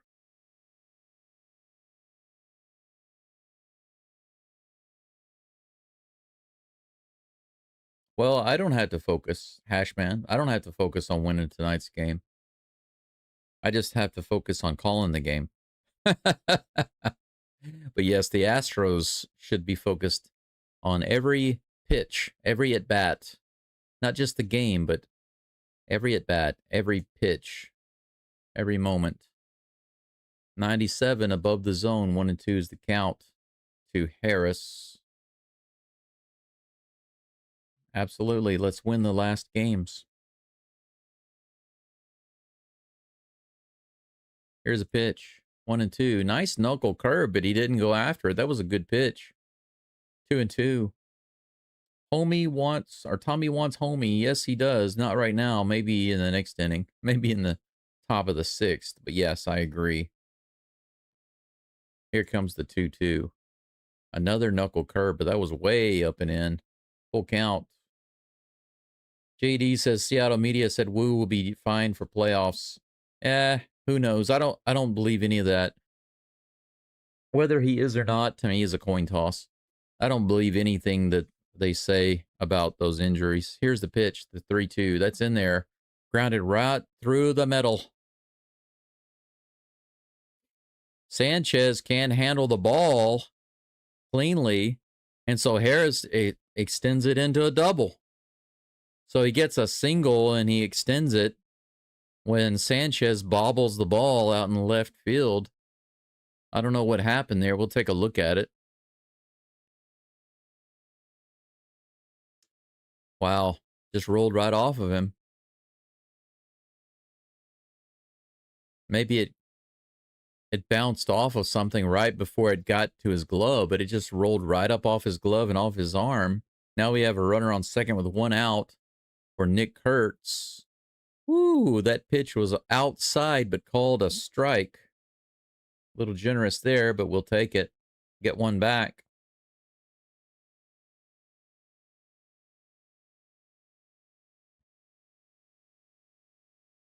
Here comes the 0-1 pitch from Brown. Kurtz goes after it. Man, that was a knuckle curve in the dirt. Talk about chasing some trash. That ball was digging its way to China.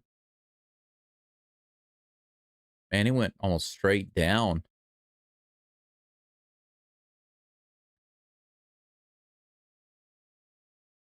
Oh and 2 is the count. Here comes the pitch.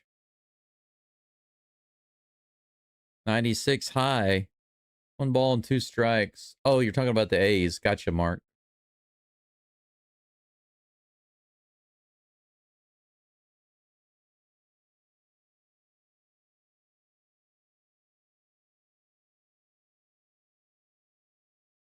JD says, I'd love to move to Japan just for the women. Outside and in the dirt, 2-2. Trying to get Kurtz to chase again. There are definitely a lot of beautiful women here, but, once again, if you don't speak the language, it's a real challenge to try to meet, talk to, and develop a relationship with women. 95 inside. Wow, that could have been strike 3. Call the ball. Now we have a full count.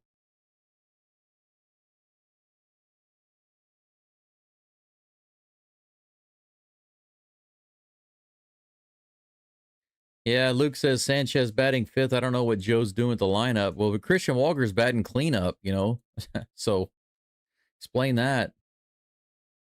It's bad enough that we have to have him in the lineup right now, but batting 4th? Really? Crazy.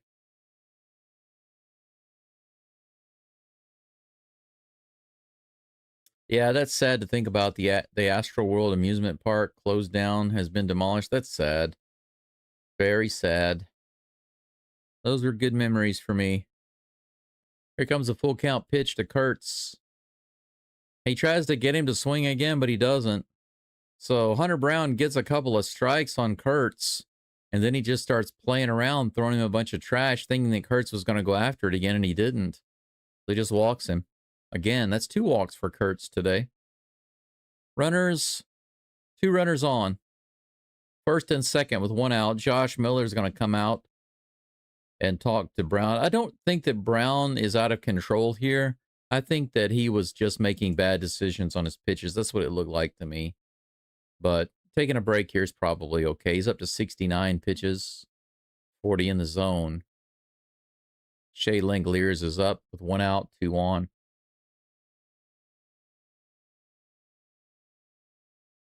Money, money, money. Tell as old as time. Yeah, we're probably not going to get any help from the Rockies. Yeah, of course. Well, yeah, the babies are mainly a problem in the cities where I think to sustain a population, you need to have 2 children on average per woman. But in places like Tokyo and Osaka, it's below 1.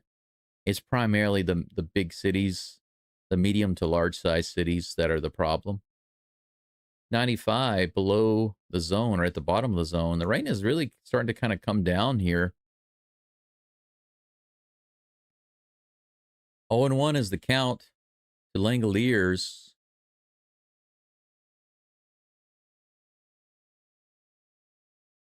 In the dirt, 1-1. It's funny you say that, JD. Aging population, I could help fix that for them.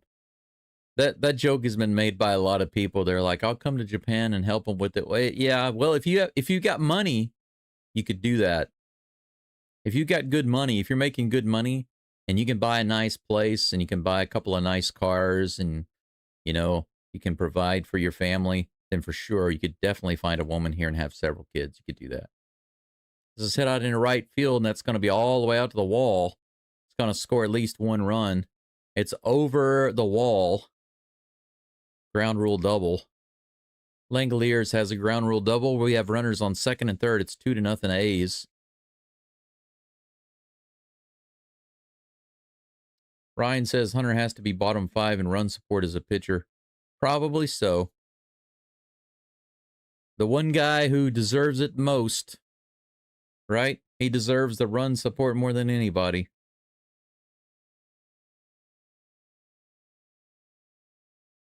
Maybe he should just start throwing some batting practice. Just start lobbing it in there like 70 miles an hour, straight down the middle. 96 at the top of the zone, fouled off by Soderstrom. Strike 1. 1 out, runners on second and third. 0-1 is the count.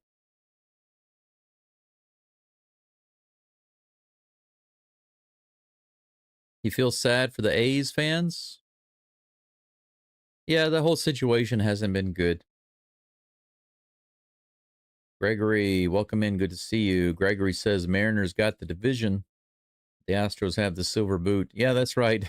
The Astros got the boot, and it looks like they're about to get the boot the way they're playing right now. Here comes the 1-1 pitch. Soderstrom takes a big hack at it and misses. 1 ball, 2 strikes. Another strikeout right here would be nice because there's no double play on the board at the moment. Barring a line drive, force out. Yeah, Hashman, when it comes to football, I'm with you on that. College, much more enjoyable.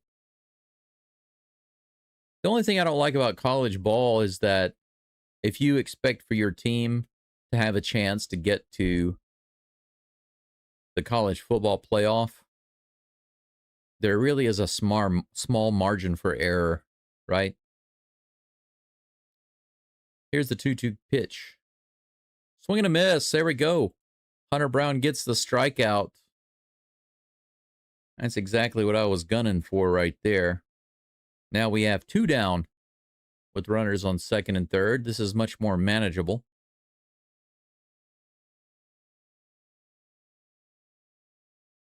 Darryl loves his Texas Longhorns. Definitely not a team that you can play around with. You got to take them seriously. They are contenders most every year, right? Low and outside in the dirt. Hunter Brown runs in, but the runners go back. Kurtz is on third base. He's not a speed demon, so he stays where he's at.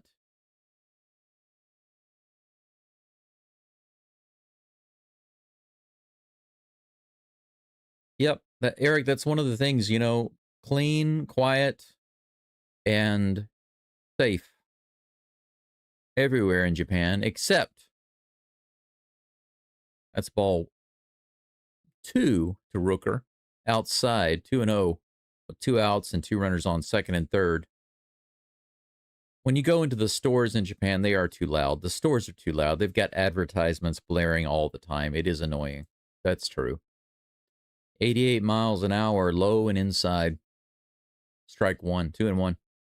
And when you're in a city, you'll often hear some advertisements and things being blasted here and there.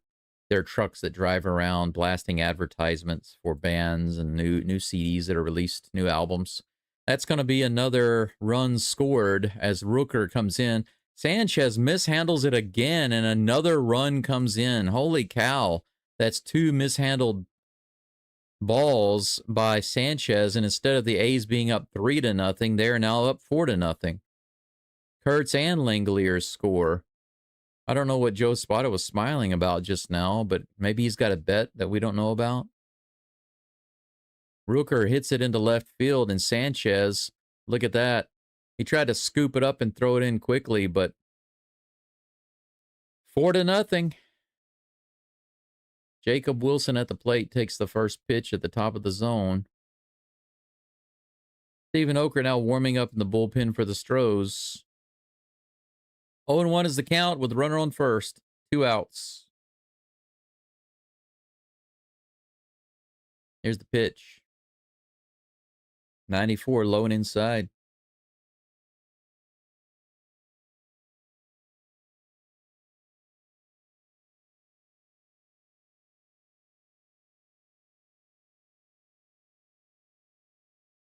Travis says, when I was a kid, I had my home team, the Astros, my American League favorite, the A's. When the Astros moved to the American League, out with the A's, replaced by Diamondbacks. Yep.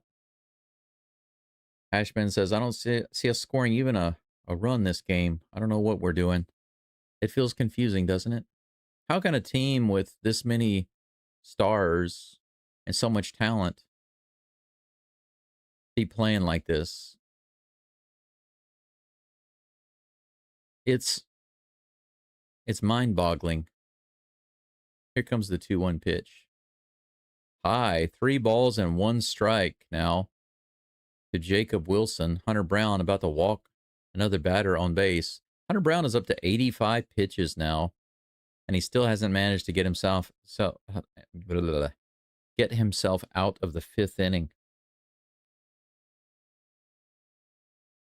And I'm out of coffee. Here comes the 3-1 pitch to Wilson. High fastball. He hits it straight up in the air on the infield. Altuve's underneath it, and he puts it away. Thank you, Altuve, for ending the inning. Appreciate you, bro. 3 hits and a walk leads to 3 extra runs. Hunter Brown now with 4 earned runs on the board. So even Hunter Brown now starting to break down for the Stros. Everything's kind of coming off. All the wheels seem to be off. If we get shut out this game, I would sit all 9 guys and just start new 9 guys the next game if I were the manager. What do you have to lose? Eric, it's funny that you say that. I was thinking, at this point in the season, what if the Astros just added a bunch of rookies to their roster and put all their other guys, sent all their guys out just to go rest and take batting practice, and just brought in a bunch of rookies and just trotted out a lineup full of rookies. Can you imagine? Paul comes in with the first super chat of the day. Thank you so much for that, Paul. I really do appreciate that. What just happened? I tried to... Okay, there we go.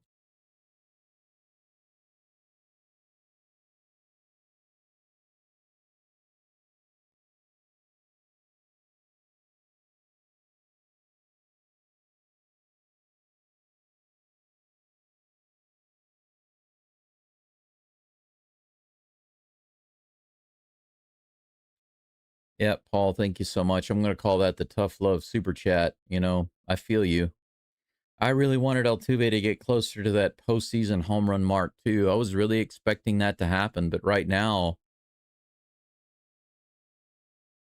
the Astros are going to have to show something. If they don't come back from this game, I think that it's pretty much done, because that means they're going to have to win all of their remaining games just to have a chance. Can't lose the first 2 and say, well, we got to run the board.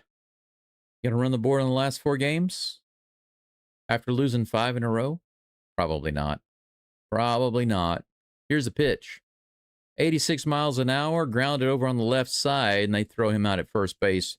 Ramon Urias leads off the outs with the Astros with a ground out. Jose Altuve coming up. Speaking of Altuve, here come the boos. It's nice. Maybe I should do that. Maybe I should contact Red Lobster, see if they want to sponsor me. Tonight's lobster count, the official lobster count, is brought to you by Red Lobster Restaurant. That could be an every inning support, every inning advertisement. Every inning update, the lobster count. Now for the official Red Lobster count of the game. 1 ball, no strikes to Altuve. Here comes the next toss. 83 on the outside edge. This is a ballpark that Altuve could easily get a home run. I mean, it obviously wouldn't count towards his playoff home run total, but it would make me feel better. Here's the 1-1 pitch. 95, right in the middle of the zone, swing and a miss. 1-2's the count.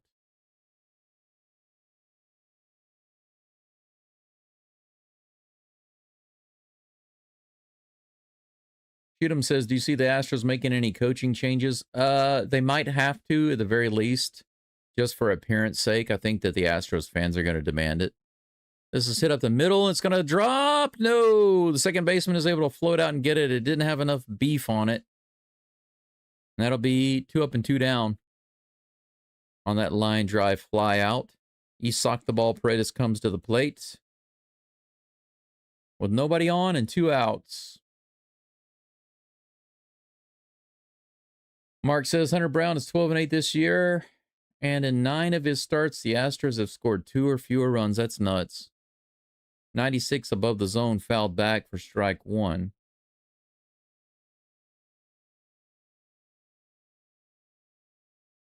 Third in MLB ERA, but tied for 20th in wins. Yeah, that's pretty ridiculous. Here's the pitch. On that outside edge, taken for strike 2. It was a little outside, but it was close. Definitely trying to play golf. Travis says if the Astros can't score this game, I just say we unroll Lance McCullers. from his bubble wrap and force him to pitch every pitch the remaining of the season. Make him earn it. Yeah, even if he's injured, make him earn it. 94 right outside. Ball one. Severino thought he had a strikeout, but it was not in the zone. Come on, man. Don't get too greedy. Yeah, Mariners winning 7-1. Here's the toss. Oh, man, that was a nice-looking pitch. The Swiffer started inside, went outside. Paredes swung at it and missed, and that's another strikeout. Severino looking like a Cy Young candidate right now. 4-0 A's going into the bottom of the sixth. Hunter Brown may or may not be back up on the mound. We'll see.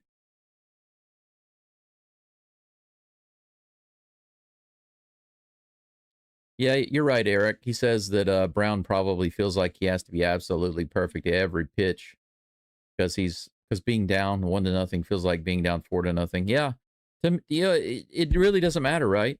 You're down 1-0, 2-0, 3-0, 4-0. It's kind of all the same.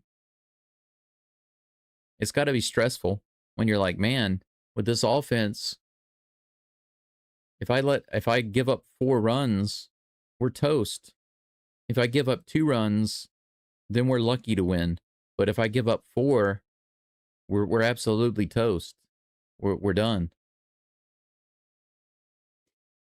It feels embarrassing. That's right. You're right. Shoot 'em. Stop playing T-ball. Maybe that's how they take batting practices off the T-ball. It feels like they've given up. I know that they haven't, but it feels that way. Shoot 'em. It really does. 24 runs allowed in the last 4.5 games. Yeah, and in the last 4.5 games, what, like 1 run? No. Yesterday and today, one run. But in the last 4.5 games, not so many. Yeah, JD, you're right. It really does not matter. It literally does not matter what the Mariners do anymore. I've forgotten about the Mariners. The only thing that the Astros need to do is, number one, they have to win games, and we have to wait for one of the other teams to fall because the Mariners are not going to be that team. Not right now. It's too late. Okert is on the mound for the Stros. First pitch, low and outside, ball 1. Hunter Brown's night is done. And I'll bring in my right-handed Okert picture. Low and outside again. This one even further outside. 2 balls and no strikes to Lawrence Butler.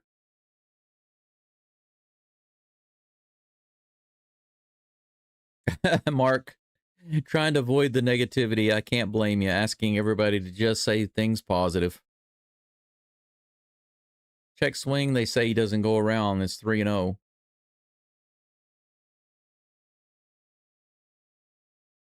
I don't see any trolls yet.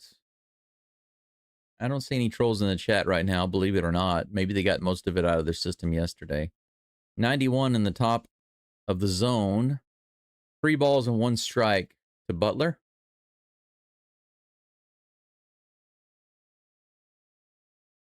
Yeah, Daryl, you're talking about you should have 2 feet in bounds instead of 1.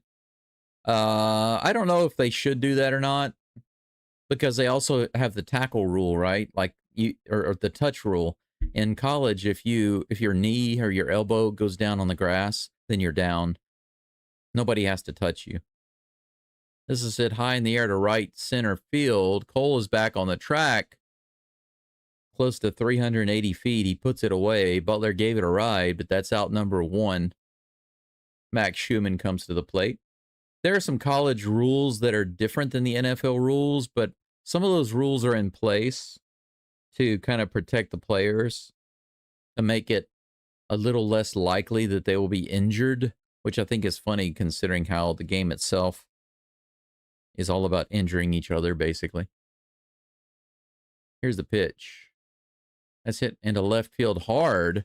Wow, Sanchez almost overplayed it, but is able to grab it at the last minute. That was a nice hard line drive by Schumann. But 2 down. JJ Bleday comes to the plate with 2 outs and nobody on. I don't know why the decision to make the 1 foot in bounds rule, but I know that some of the college rules exist to protect the players because they're still in college, they're students, you know. I don't know if that has anything to do with that particular rule, but I'm just tossing it out there as a possibility. Texas Grass, Mr. Texas Grass has made that 26 runs in the last 4.5 games. Yep. Keep adding it up. Luke wants to know why Sanchez is still in the game, because who else are you going to put in there? That's the sad answer. Maybe they have Taylor Trammell on the roster. Colby Thomas is at the plate, batting for Bleday. He fouls the first pitch off for strike 1.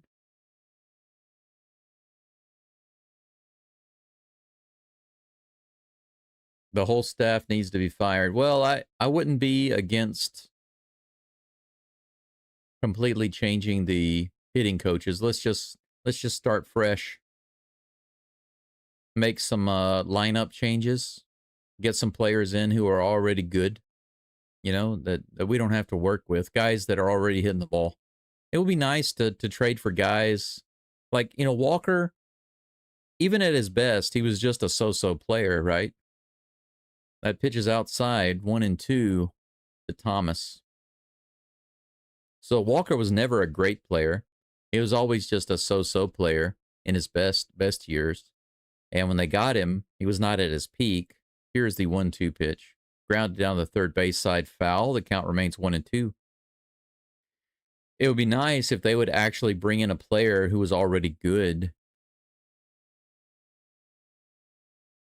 instead of bringing in somebody and being like, well, we hope we can work with him and to make him better. He's so-so, and we hope that he can continue to be at least so-so.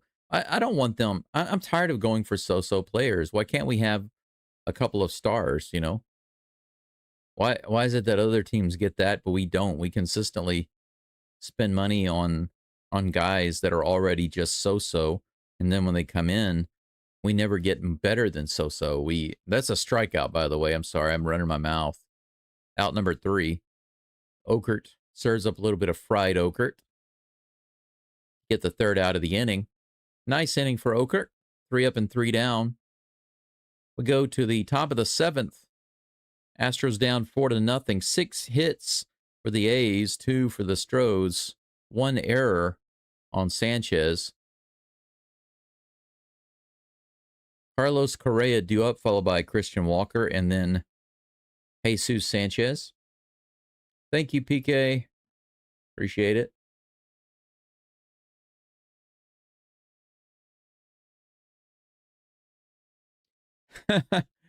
Hashman only here because of my content. Well, thank you, I guess. If you don't like the Stros, it's kind of funny that you hang around, though. I didn't realize that was that entertaining. But thank you nevertheless. Thank you for being here. Ben, thank you so much for joining as a member. Arigato gozaimasu. Welcome to the Voyager Cadet tier level 1. Thank you so much for supporting the channel. I really do appreciate that. JD says if the Mariners lose out and we win out, we get the division. That's true. But, you know, what are the odds of that? Like 0.0001% chance of that? Who knows?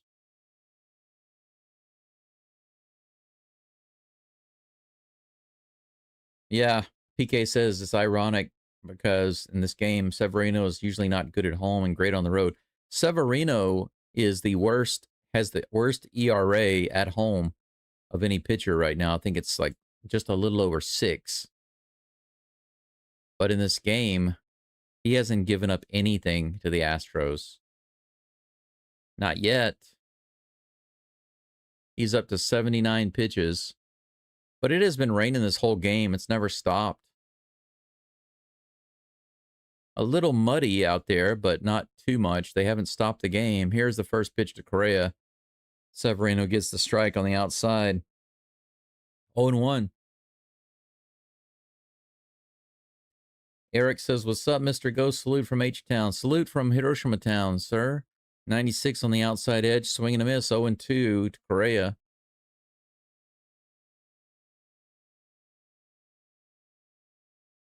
Eric wants to know how the Astros only have one error when Sanchez looked like Pele twice in the last inning. Well, because one of those led to another run scoring, but one of those didn't lead to any extra benefit for the A's. That's why. Here comes a 1-2 pitch. High. So after an 0-2 start, he comes back with 2 pitches for balls, and the count is even. Turns out that Brown didn't need the rest, PK. They brought in Okert.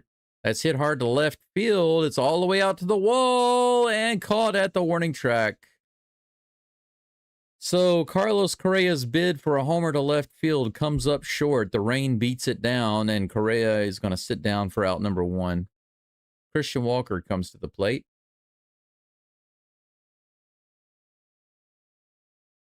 I agree with you, PK. The Astros do deserve to get into the playoffs.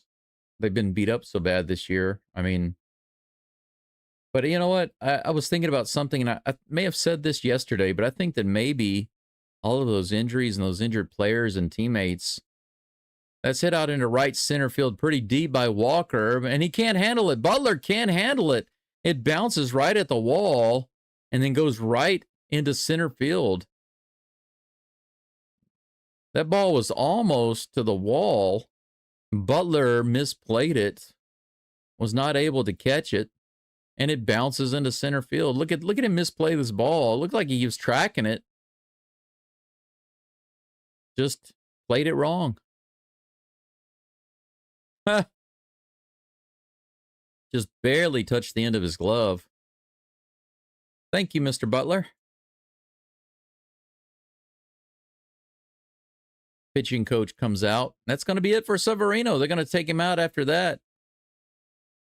So after a deep hit by Correa and a double over the wall for Walker, they've decided, you know what? That's probably it for you, amigo. The A's fans are giving him a standing ovation. They're like, yeah, you normally suck, but today you're awesome. First hit for the Astros in several innings.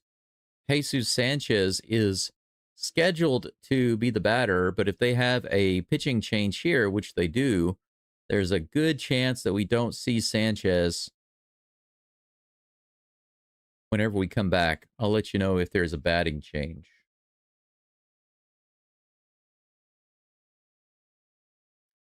Hashman, you're incorrect about the game is already over. It's way too hard for the Astros. No, it's not. Just because the Astros have been playing poorly doesn't mean that a 4-0 deficit is way too hard. And it doesn't, obviously the game is not already over. If the game were already over, then I wouldn't be here. I would say, well, okay, that's it. The game is over. Have a good night, everybody. And I would sign off. But obviously we have a few more innings of baseball. And I'm not being sarcastic. Baseball is baseball, man. It's not over until it's literally over. Anything can happen. And the Astros have a lot of talent. Just because they haven't been hitting well and they've been performing so poorly doesn't mean that it's, quote, way too hard for the Astros. That's something I cannot agree with. The Astros can easily score 5, 6, or 7 runs in one inning. Whether or not they will do it is another question. But if I agreed with you, I would have stopped my live stream already. Cam Smith is in for Sanchez, as I expected. They've got a lefty on the mound. Hogan Harris is the new pitcher for the A's. That pitch is inside. Whoops. I was trying to get his name typed before the next pitch. Wasn't able to get there. 1 ball, 1 strike to crank it up Cam, who hasn't cranked it up in a while. He rifles that one on the ground to third base. They hold Walker at second. and throw Cam out at first. 2 down, runner on second for Yainer Diaz. He'll be the next to face Hogan's Heroes. Hogan Harris. Hogan's Heroes. Hogan Harris.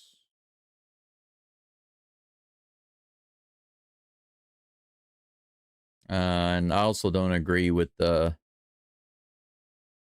Well, that's a ball 1 to Diaz. But Eric, your comment says if after 162 games you're not in, you don't deserve it. But what does that even mean? Now, if you're eliminated, then you don't deserve it because you didn't do what was necessary to get in.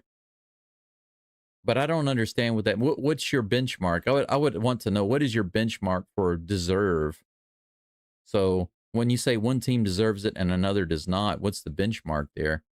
93 above the zone, swing and a miss by Diaz. 1 ball and 2 strikes. Walker at second base, 2 outs. 1 and 2. Who gets to determine whether a team deserves to be in or not? Strikeout for Diaz, swing and a miss on the 95 high fastball. He didn't learn from the fastball before that. Comes around too late with a weak half swing on that last pitch. And they create a few more lobsters, or a couple more lobsters, by leaving Walker on second base. That's it for the top of the 7th. We go to the bottom of the 7th. Brett Harris due up for the A's. We'll see who's going to be on the mound for the Stros. Might still be Okert. We'll see.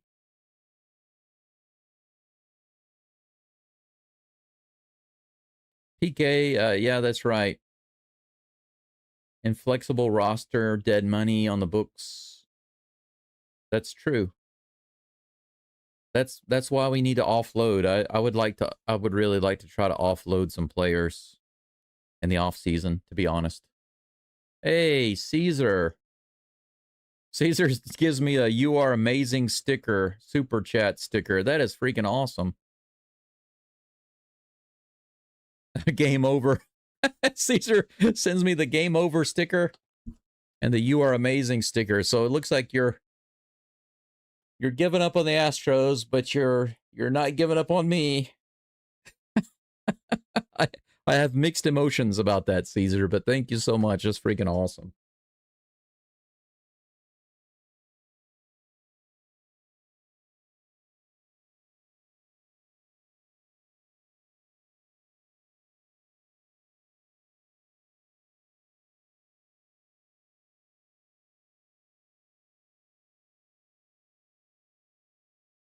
I'm going to call these the mixed emotion bittersweet super chats. Thank you so much for that, Caesar. Much appreciated. So much appreciated. I feel your sentiments. Speaking as just a fan, I understand and I feel you. Speaking as a broadcaster for all their games, I have to acknowledge that there's still time left in the game. As long as there are outs, there's time. Brian King is now up for the Stros. He's going to be the next guy on the mound. Finishing up his warm-up pitches now. He's going to be facing Brett Harris. First pitch on the way. Line drive straight to Urias, who has to fire it over to first base. Man, that was a rifle. Urias with the purple glove. Was he like an LSU fan or something? Look at this. This was a rocket that he caught. Man, that ball got over there so fast, he had to wait for Walker to get on first base. Man, he just knocked it down and then threw it over for out number 1. That was a great defensive play. Nick Kurtz at the plate. Goes too far on that first pitch inside. Strike 1. Come on, Magnum PI. Let's get her done. Here's the toss. On the outside edge. Woo! Could have been strike 2. Called a ball. 1-1.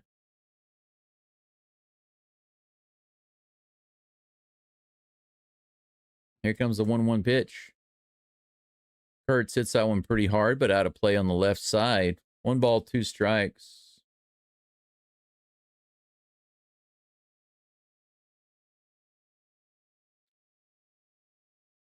Tigers and Astros in a race to see which one can slip out without having to go to the playoffs. In the dirt, low and outside. 2-2 is the count to Kurtz.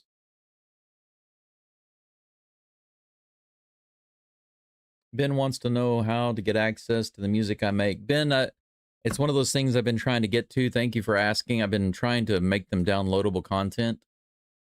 That's a grounder to Altuve. He fires it over. I say he fires it. It was more of a lob. Not much competition there. Kurtz grounds out. For out number 2. 2 up and 2 down for King. He's going to be facing Shea Langoliers in just a moment.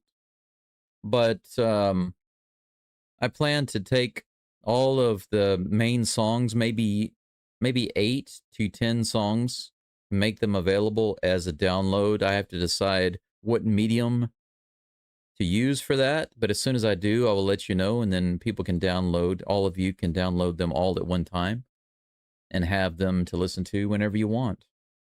0-1 is the count to Langoliers. Here comes the next pitch. Wow, that's hit hard to left field. That's gonna be gone. Off the bright scoreboard in left field. Shea Langoliers is 4 for 4 today. He's got singles, got doubles, and now a home run. 5-0.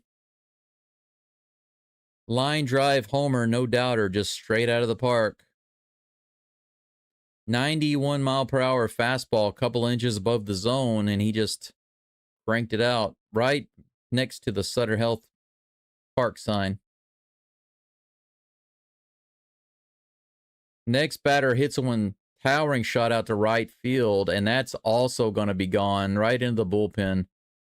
Back-to-back home runs. Langoliers and Soderstrom with 2 swings back-to-back, 6-0. Brian King just falls apart on 2 fastballs back-to-back.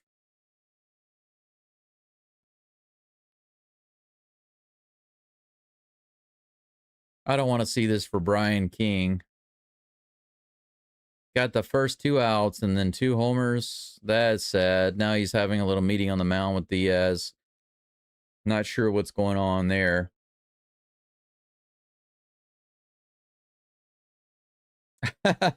Ben says, I clicked on an old stream you did and just had to listen to the song was over. Thank you, Ben. I appreciate that. I do write my lyrics, and then I work with a couple of different software programs, including an AI program, in order to make it. But sometimes it takes a while to get the proper song made that I like and the feel that I like. But I appreciate that. I'm glad you like them. The whole point is to be positive, inspiring, uplifting, and to have zero negativity in the song, just pure positivity, power, inspiration. 0-1 is the count to Rooker. 92 on the outside edge, 0-2.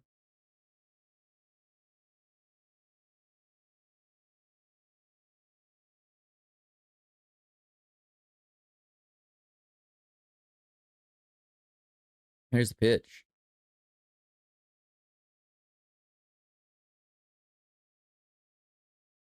Well, Eric, that's where we kind of disagree, because the way I look at it is, just because even if a team doesn't make the playoffs, it doesn't mean that they didn't deserve to be in the playoffs.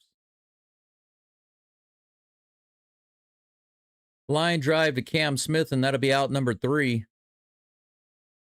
2 solo homers back to back give the A's 2 more runs in the 7th inning. We go to the top of the 8th. Astros down 6-0. No big deal. They can get 6 runs in 1 inning. Jake Myers is due up, followed by Zach King Cole and Ramon Urias.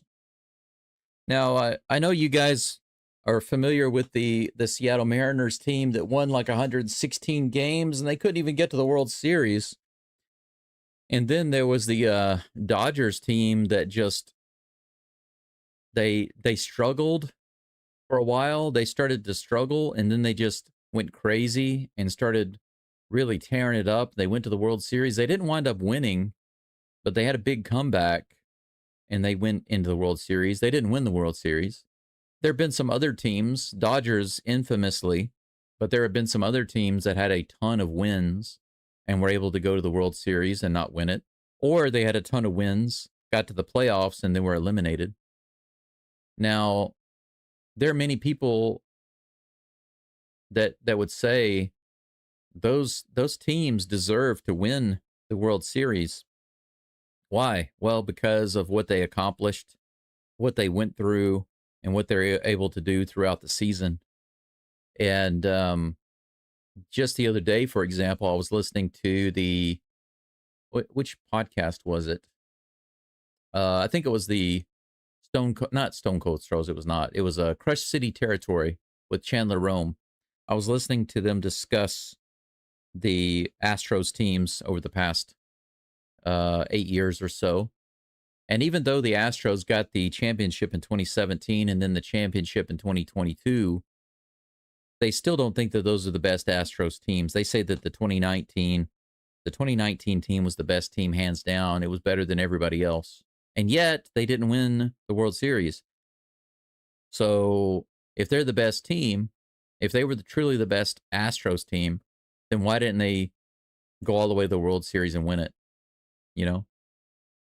Real quickly, Jake Myers goes down in the count 0-2. That second pitch, swing and a miss.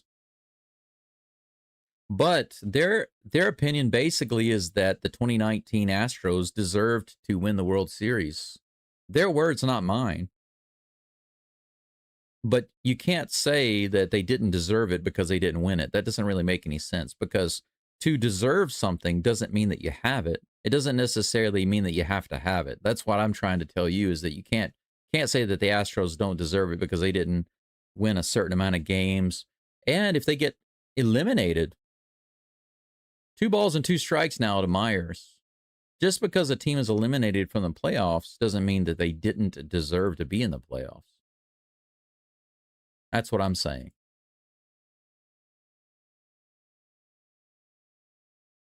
Fly ball to center field. Butler doesn't have a problem with that one, and that's 1 down. Zach Cole comes to the plate. So whenever I say, why do you think the Astros deserve to be in the playoffs versus why do you think the Astros don't deserve to be in the playoffs, you can't just say, well, because look at their wins and losses. That doesn't answer the question, because wins and losses does not answer that question. You know what I'm saying? That's what my stance is. And whether people realize it or not, that's what most people actually also believe. It's too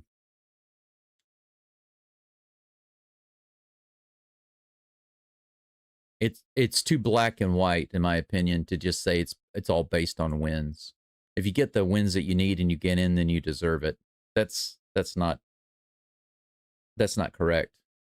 Doobie is at the plate with a 1-1 count. Here's the pitch. He lobs that one out into left field. That should be an easy play for the left fielder. He gets underneath it and puts it away, and that's out number 2. Doobie is in for Cole. Urias is due up next. Now think about this. If you look at it on a surface level like what you're talking about,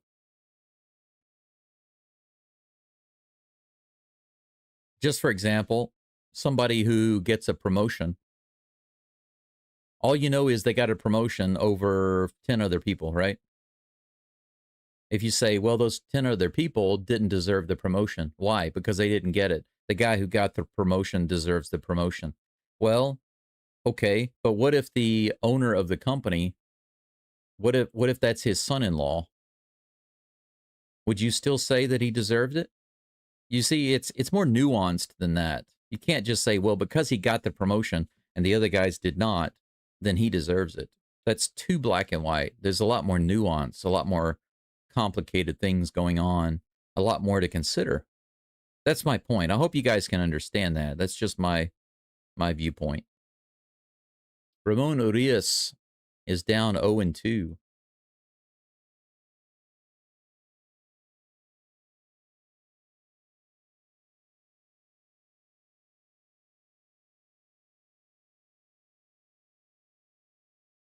Here comes the 0-2 pitch in the dirt, 1-2. Hogan Harris still on the mound for the A's. He's got 2 outs right now. He's working on trying to get Urias, who's 0 for 2 today. There will not be any takers on Walker unless we eat 75% of his salary. 94 low and inside. Check swing, but it doesn't matter. That was in there for strike 3. Urias goes down. Well, 8 innings of shutout ball against the A's. The Astros, they seem to just want to go home early. Just want to go home. Just let's go out and give these games away to the A's and maybe the Angels. Minimal effort. Instead of Deadpool, maximum effort. It's minimal effort. Minimal effort. Then we can go home without being tired and sore and injured. Maybe Joe Espada told the guys, hey, listen, guys, when we go out there, don't be a hero. The season's over, and we don't want any more injuries. So that's our rally cry today. Come on, let's gather around. Bring it in. They all bring it in. 1, 2, 3, no injuries. 1, 2, 3, no injuries. Can you imagine a coach like that? I could see some kids coaches like that. They've just had a rough season. They've had a lot of kids get injured. It's been hard. Their chances of getting in the playoffs are slim. And the coach is like, listen, guys, don't be a hero right now. Don't be a hero. Just, go out there and have fun, but do not try too hard. No more injuries. As a matter of fact, come on, bring it in. 1, 2, 3, no injuries. 1, 2, 3, no injuries. It literally sounds like something that a kid's coach might do, where protecting the players and making sure everybody is still healthy and doesn't have any stress or emotional pressure on them. That's more important than going out and trying to win and create an opportunity to get into the playoffs.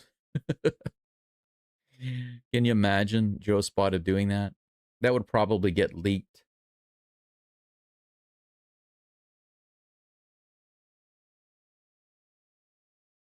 But you know what, Laster, I will say this, PK. They might eat it after this year. They might. The Astros might have to suck for a few years as we get past all of those bad contracts. We might just have to suck. Just wait and let those contracts play out, and then take the money that we get from the end of those contracts and put them into some good players. Here's the pitch. Looks like we got Nick Hernandez in the game. Where is Nick's? There it is. There's Nick's picture. 1-0 is the pitch count to Jacob Wilson. Whoa! That one was way over the glove of Diaz. Must have slipped out of his hand. 2-0 is the count.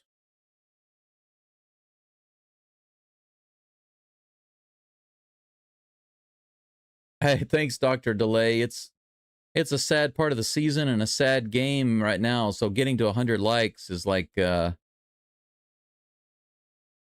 have to start paying people to like the channel to get to 100, right?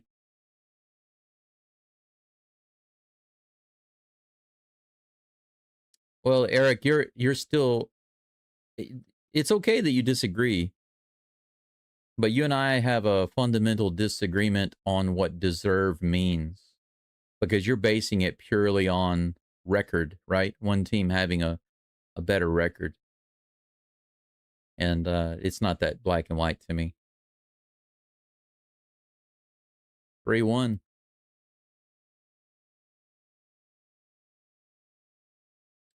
You said that's a pretty low bar. I don't know what the low bar is. What low bar? Mr. Texas Grass says at the end of the 2024 season, a total of 16 Major League Baseball wild card teams have made it to the World Series. 8 of them winning the championship. This includes the Rangers. That's right. That's right. Yeah, we're still paying Verlander too. That's right. We got a lot of guys that are not with us that we're still paying. And guys that are with us that are not with us. You know what I'm saying? They've already checked out. They're here, but they've checked out. Lawrence Butler at the plate, 1 out after that fly ball. by Thomas. I'm sorry, not Thomas. That's hit really hard, way up in the air, but should be playable. Cam Smith gets under and puts it away right before the warning track, and that's out number 2. So Wilson, Jacob Wilson and Butler fly out. 2 up and 2 down for Nick Hernandez here in the bottom of the 8th. Max Schumann due up next. It is a boatload of dead money. Sometimes you just have to retool. And if you've got money locked up, you know what? Why dig a bigger hole and risk more? You know, I think if I'm the owner, that's what I'm thinking. I'm thinking, you know what? I could just back off and just allow the team to just do its best with who they have for a few years. And then whenever I have the money, bring in a couple of really good players. You know what I'm saying? Bring in some guys that we can build around instead of bringing in these long contracts with players that are either just so-so or already past their prime or who are gambles, you know? 2-0 is the count to Schumann. That's in the dirt, low and outside, 3-0. Yeah, Dr. DeLay is a busy man. He must be chugging the 5-hour energy because he's always live streaming, always. Here's the toss. Outside, 4-pitch walk to Schumann. We have a runner on with 2 outs.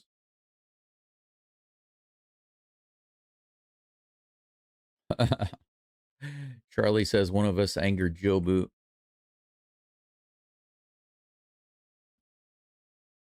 Our crime, Charlie, is that we're watching this game. That's what we did wrong.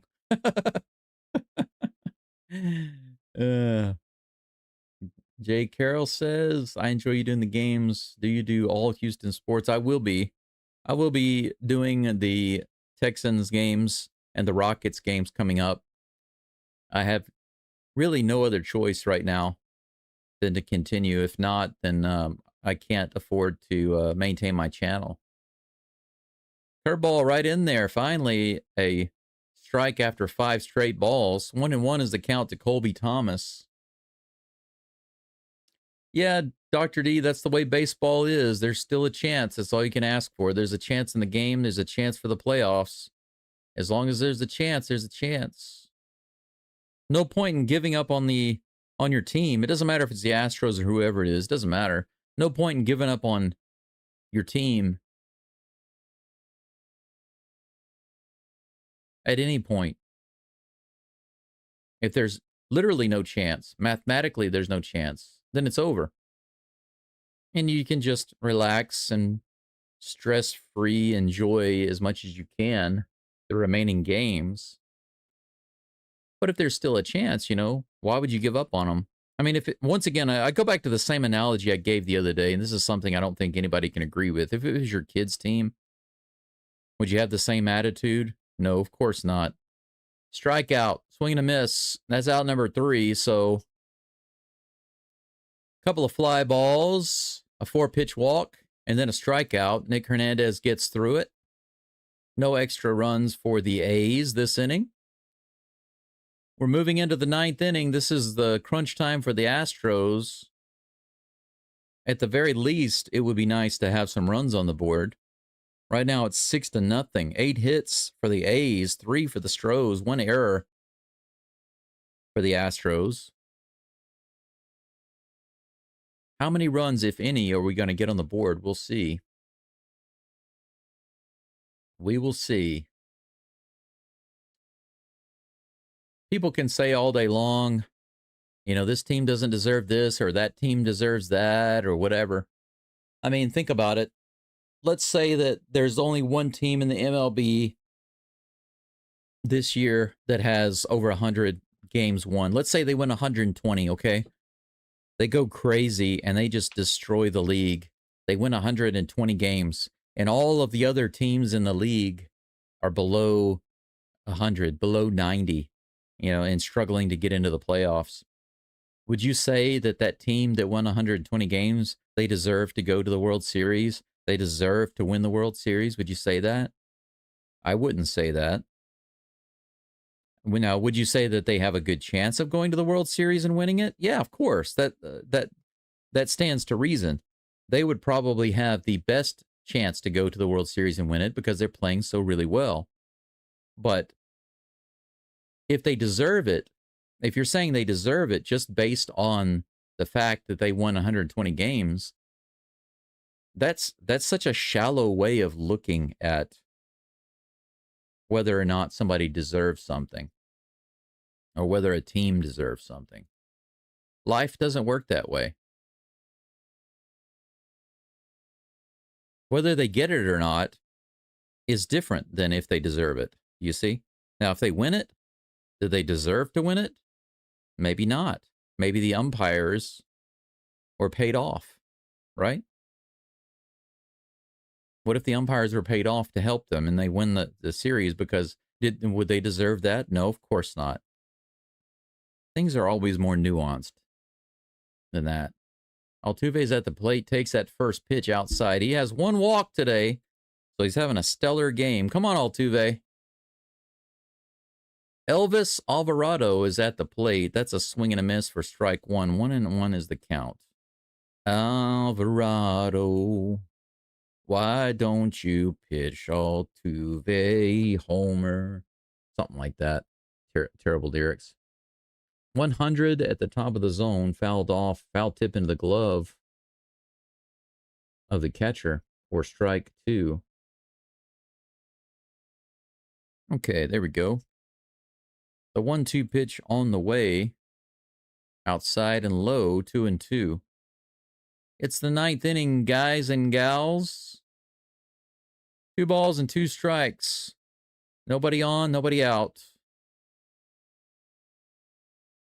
Here comes the first of the last pitches. No, I thought that would be it. 99 miles an hour fouled off.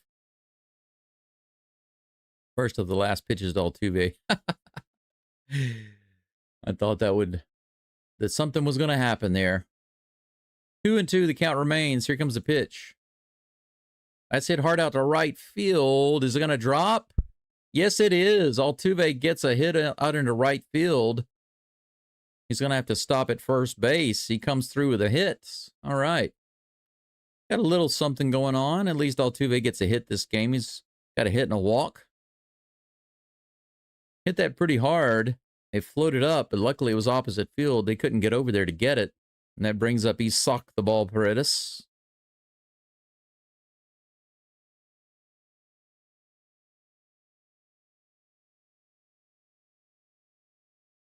Here comes a pitch. Strike one to Paredes. 99 mile per hour sinker.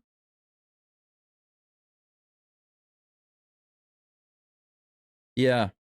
Getting those lobsters and bringing them in, it's a process, right? You got to catch the lobsters, you got to get people on base, and then you have to actually bring them home. Step 1, catch them. Number 2, bring them home. 1 ball, 1 strike to Paredes. Here's the toss. Ooh, 90 outside, a swing and a miss. 1-2. Carol, right now the Astros are not in the playoffs, but they're still not eliminated, but they're close. They're hanging on by a thread. Here's a 1-2 pitch. Low and outside. 2-2.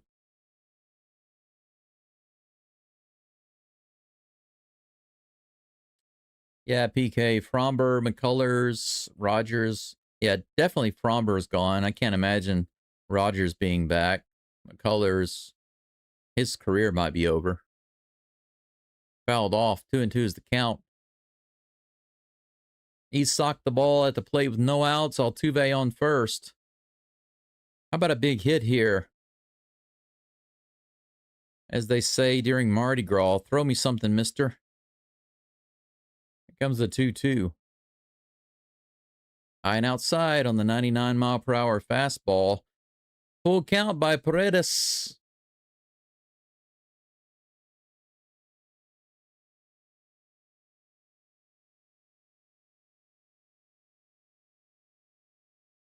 Yeah, he does become a free agent at the end of 2026. Brian Abreu, that is. 96 inside rifled foul down the third baseline. The count remains full. Paredes doing Paredes things. Making the pitcher pitch. Hey, Rusty Gamer, thank you so much.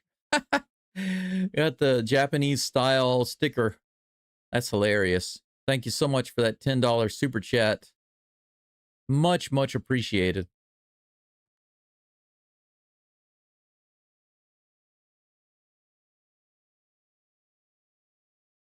Here comes the full count pitch to Paredes. That's hit hard to left field. It looks like it's going to stay in the park, though. Right on the edge of the warning track. Altuve prances back to first base. Man, he gave it a try. That's one out.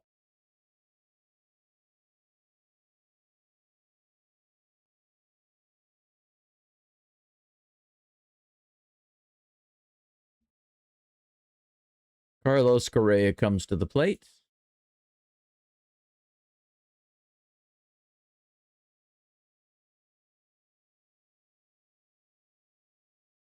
First pitch to Correa, 88-mile-per-hour slider right in there, strike one. One down, Altuve on first base, top of the ninth. Astros trying to come up with a little something.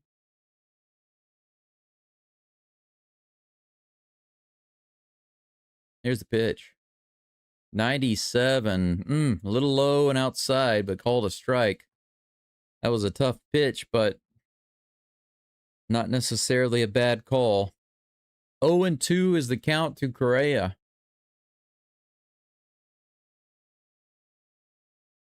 Here's a pitch. 100 miles an hour, hit out into right field. Is that going to be fair? Just barely foul. Man, that was close right there. Charlie, you're absolutely right. Charlie says, could you imagine if they actually did make it into the playoffs and turned it on? That would be the baseball story of the century. Yeah, and the whole narrative would be how they went through all these injuries and they went through all these horrible things, and yet they managed to limp into the playoffs, and then they just took off. It would be an amazing story. You're right. It would be an unbelievable. It would be definitely, I think, out of the last, you say of the century, but even since the beginning of baseball, I think it would be hard-pressed to find another example of a team going through a bunch of crap, barely getting into the playoffs, and then turning it on and winning. I think it would be amazing.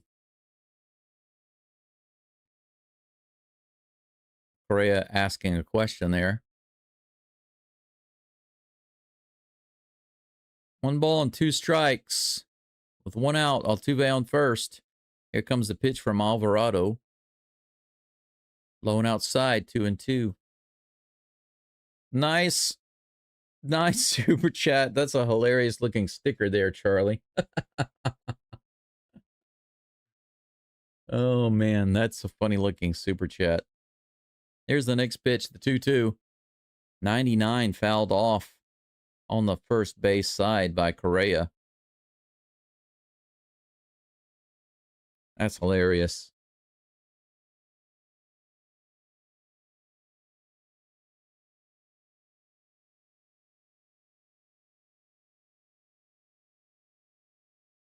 Thanks for that nice dance. Nice hit out to right field. Is it going to get down? Yes, it is. That one's going to bounce into the crowd on the right side. An automatic double for Correa. He hit it in the almost exact same spot as that other foul ball, but this one is fair. Altuve goes to third. 99 miles an hour on the inside, and he goes opposite field with it. Right fielder just couldn't get over there, and it bounces right into the crowd. And there was a kid just lounging on the grass there. The ball went right to him. Pitching coach goes out to have a little chit-chat. They don't want things to get away from them. I mean, they only do have a 6-run lead. They're going to have to be careful here.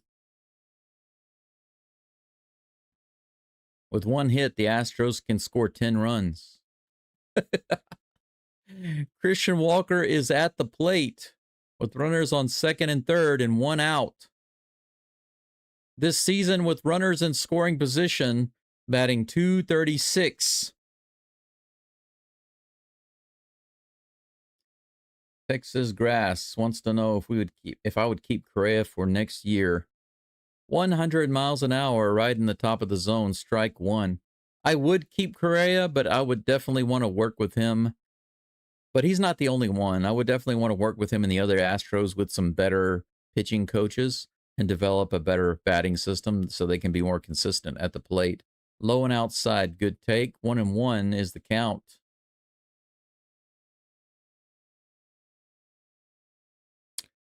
Yeah, I'm kind of mixed on Dubon. If the Astros are healthy and we've got good players, then I would rather have somebody better than Dubon. But Dubon is a really good utility player. Unfortunately, he's just not adding. He's just not adding enough offensively. You know,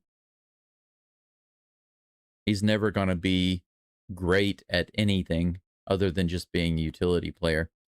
1 ball, 2 strikes to Walker. Outside, 100 miles an hour on the slider. Looks like Elvis is just trying to leave the building by throwing as hard as he can. But you actually have to throw it in the zone, you know. 2 balls and 2 strikes. Altuve on third, Correa on second, 1 out. Here's the 2-2 pitch. Outside, 98 miles an hour, full count. Walker waiting for something in the zone.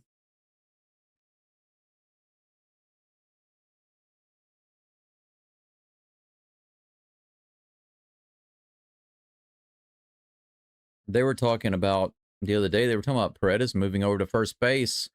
Ooh, line drive right down the third base line and only foul by about 2 feet. He was waiting on that slider right in the zone and he got it. But he did not get it fair. That would have scored 2 runs.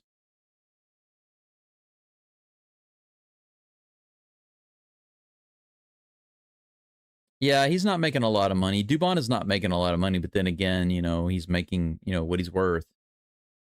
Walker strikes out on a half swing again, and there he goes walking off like with the minimal amount of energy. 99 miles an hour right in there. Why didn't he even give a complete swing? You know, he swings and he doesn't even go all the way around. He just, I don't get it. Victor Caratini, the Batman, is going to come in the game.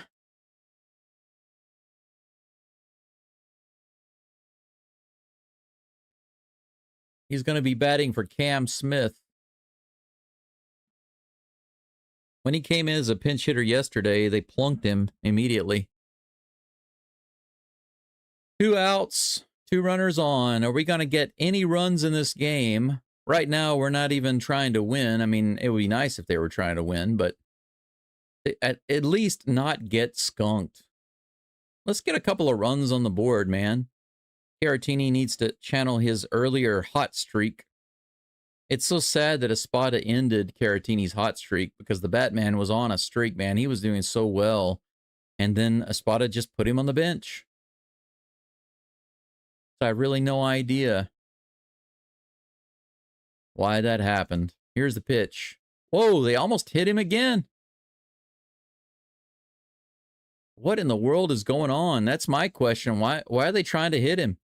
Yesterday, he pinch hits and they almost hit him. He comes in today, they almost hit him with a 99-mile-per-hour fastball. Look at this. Wow, how did that not hit him?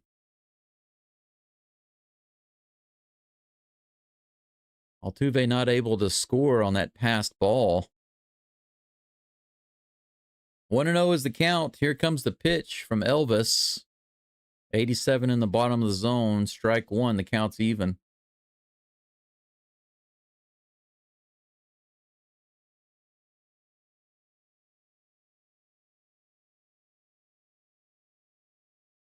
Here's the toss.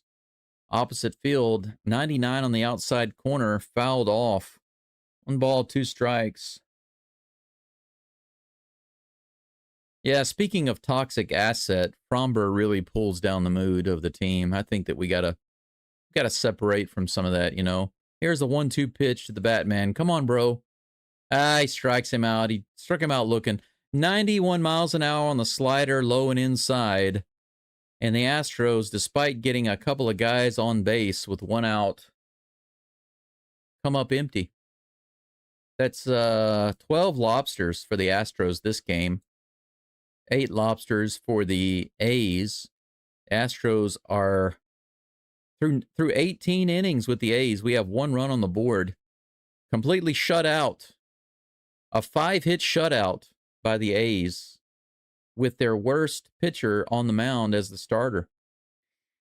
I don't have much to say about this game. There's even less to say about this game than yesterday. Hunter Brown did not have a great game. He started off okay through the first 4 innings. He lost it in the 5th, gave up 3 runs. PK says they need to cut free of Bagwell advising on roster decisions. He's an abject failure in the front office. Yeah, I've heard of a lot of criticism about Bagwell's decisions and the things and the guys that he pushes for. Fromber's 100% toxic. Yeah, it's sad because I did support Fromber earlier this year because he had improved a lot. He had made some good efforts to control his emotions on the mound, and he did improve in the early part of the season, and he was doing really well. But as he started to have issues, for me, he lost me when he didn't respond correctly when he hit Cesar Salazar with the cross-up. You know, whether it was intentional or not. Now, if it was intentional, that's horrible. But everybody says it wasn't. It was just a mix-up. Okay, if it was an accident, fine. But why didn't you apologize to your catcher right when it happened? He turned his back like nothing happened. And people say, well, that's Fromber's thing. We know he's shaken up. His process is to turn his back and walk off the mound and calm down.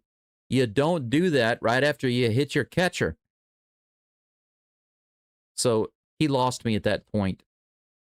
And later on, he apologized for the cross-up, but he did not apologize for not apologizing immediately to his catcher. What Fromber should have said was, yes, I am definitely sorry about the cross-up and that the ball hit Salazar, but what bothers me even more is that I failed to tell him I'm sorry in the moment. I was so in my head that I just turned around and I walked off the mound to calm myself down, but I should have been thinking about Salazar, my teammate, and I wasn't, and I apologize for that.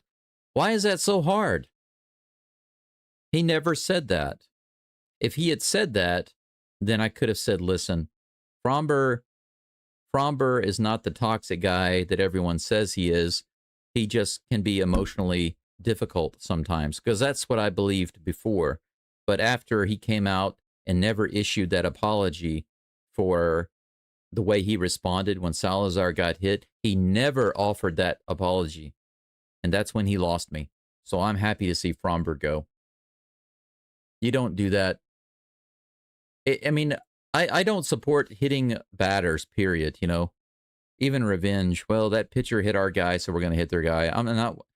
I don't care. I know that there's some of you out there that believe in that, and you say that's part of baseball. I'm sorry. I really want to say BS, a very strong capital B, capital S, because I've been living in Japan now for a while, and I've watched a lot of Japanese baseball. And this culture of hitting the other players and the benches clearing because a guy gets hit and all of these things and taking it personal and all of those things and hitting batters intentionally, this culture doesn't exist in Japan baseball. It's a very American baseball thing. And to me, it's trashy. It's just trashy, garbage dump baseball. So I don't support it. It is possible, believe it or not, it is possible to play baseball and accidentally get hit, because it's going to happen. You know, anybody who plays baseball knows that sometimes you're going to get hit. You're just going to get hit. But there are narcissists and psychopaths that deliberately hit people. And for that, they should be punished. But retaliating by hitting one of their players is just stupid. It's just stupid. I think that's worse than the original hit. Who's to say if the original hit was even on purpose? But regardless, I just think that a lot of times these the way that it's played, the game is played, has lost a lot of its roots, and there's too much hate, too much anger, too much emotion. People just need to calm down. I mean, you're talking about a bunch of grown men playing a game, playing a child's game. They got a stick and they're hitting a ball and they're running around throwing the ball and making millions of dollars to do it. And here we are watching them, right? Just to put it in perspective for you, in case you didn't realize that's what we're doing here. So it's okay. The way I look at it is, if you're going to get emotionally involved, definitely take the joy, right? Definitely take the joy. But you don't have to accept the negativity. Just take the good parts.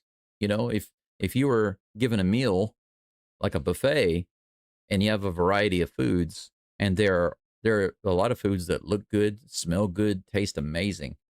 And then you have some that are so-so, and then you have some that are just like terrible. They're not healthy for you. They don't smell good, they don't look good, they don't taste good. Are you going to eat those? No. And I mean, but some people, it's like they just go straight to that and they just start complaining and complaining and complaining about it. But you don't have to accept it. You don't have to eat that. You don't have to eat it. It's not like the Astros are force feeding you when they put up 0 runs against the A's. They're not force feeding you bad emotions.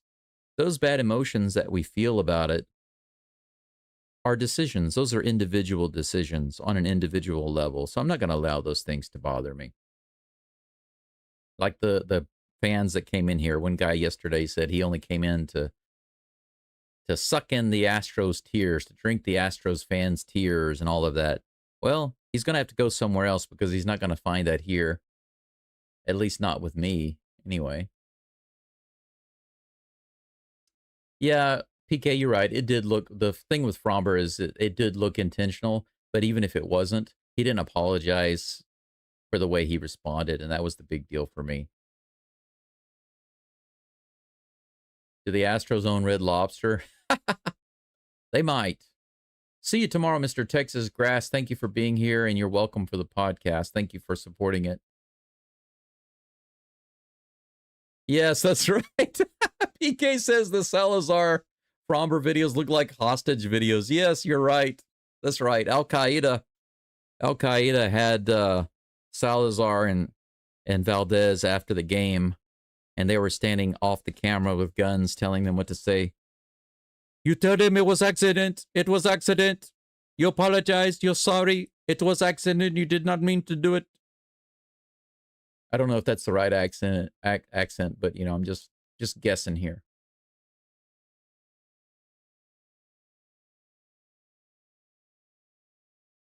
Our guardian took one to the face today from scuba. Yeah. The ball that went off of his bat when he was trying to bunt, that was nuts.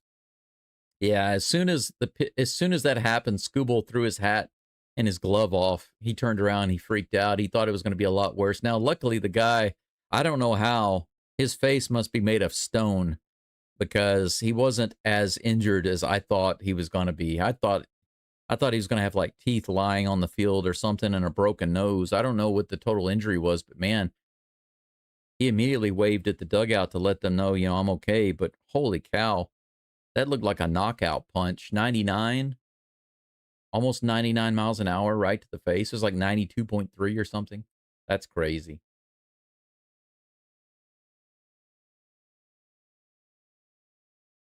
Well, just because it bounced off the bat doesn't mean that it was not intentional.